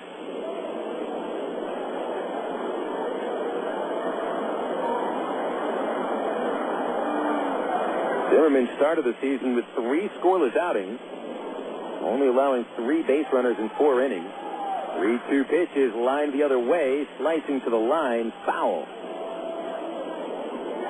Last 3 outings, however, for Zimmerman have been nightmarish, and it coincided with his first 3 games here at Little Rock. And over this homestand, allowing 9 runs in 3 innings, 4 walks and 9 hits. So this is a pretty big inning for Zimmerman, just to get 1 scoreless inning under his belt. The 3-2 is chopped to the mound. Zimmerman plays it off to the first base side. He'll flip it to Greg Porter for out number 1. That'll bring Lubanski to the plate. He's 1 for 3.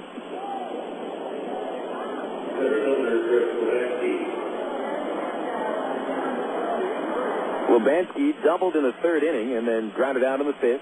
Struck out in the 7th. He bats with the bases empty and 1 out. Zimmerman into the glove. He winds and delivers a high fastball, 1-0. Nunez warming up once again in the Wichita bullpen. So we will see Nunez try to come on for the save. It's a 1-0 pitch to Lubanski, and it's sent in the air to the left fielder Peel. He's right there for it after charging in 4 steps. And there's 2 outs in the 9th inning. Tupman is up next. One of these Travs and the Wranglers, they played a lot of 1-run games between them. Back in the opening series between these teams, they played 3 1-run games. Travs won 2 of them. In this series, the Travs have won both of the one-run games they played against Wichita. Pitch to Tupman is low ball 1. Tupman a fly to center, a homer to right, and a base hit to center. He's 2 for 3. And it's a 1-0 pitch to him. Here it is. And it's low ball 2, 2-0. Wranglers, in one-run games, they are 1-7. The only other team to play more one-run games are the Travelers. They played 9, winning 6. Pitch to Tupman, missed outside, ball 3. On deck, Ángel Sánchez.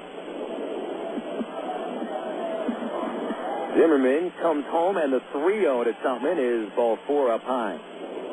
4-pitch walk will bring up Sánchez.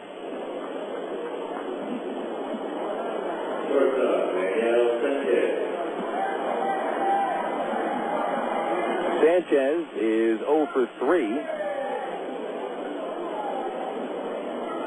Lined to right field, lined out to second, walked and scored in the 6th. Last at bat, hit into a 3-6-1 double play. Pitch from Zimmerman, a fastball at the knees, called strike 1.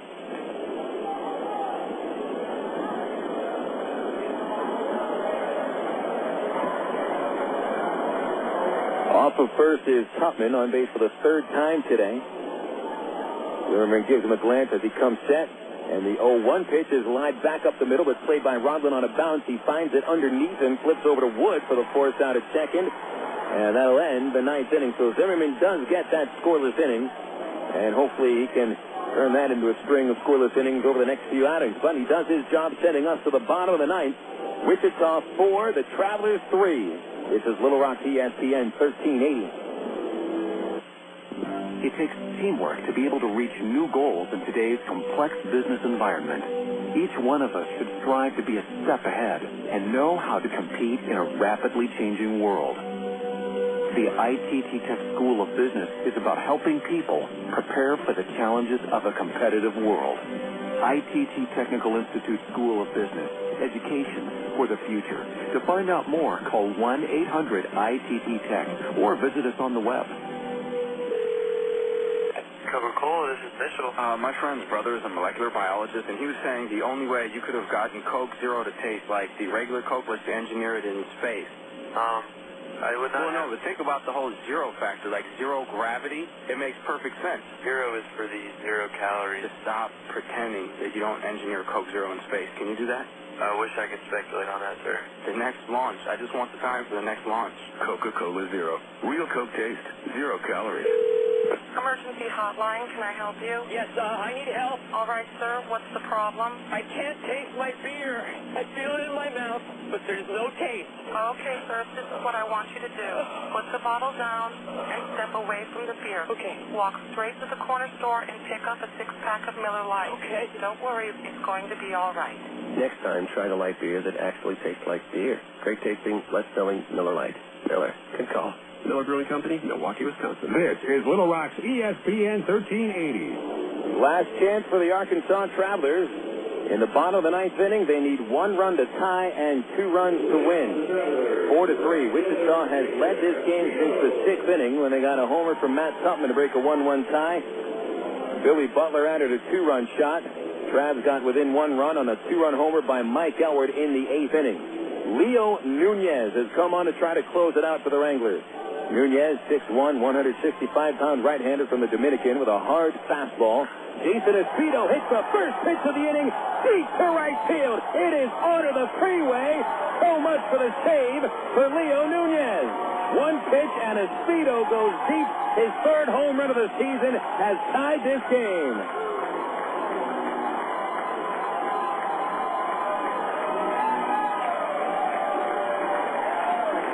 Espino, who knocked in the winning run yesterday, getting hit by a pitch, has been wearing tough luck all season long. That could be the thing that gets Jason Espino going. 4-4 score on the first pitch of the inning by Nunez. Now it's Greg Porter at the plate. Nunez throws, and Porter takes ball 1. Travs are 1 run away from a comeback victory. And Nunez looks dejected. Here's the 1-0. Porter swings and misses over top of a slider.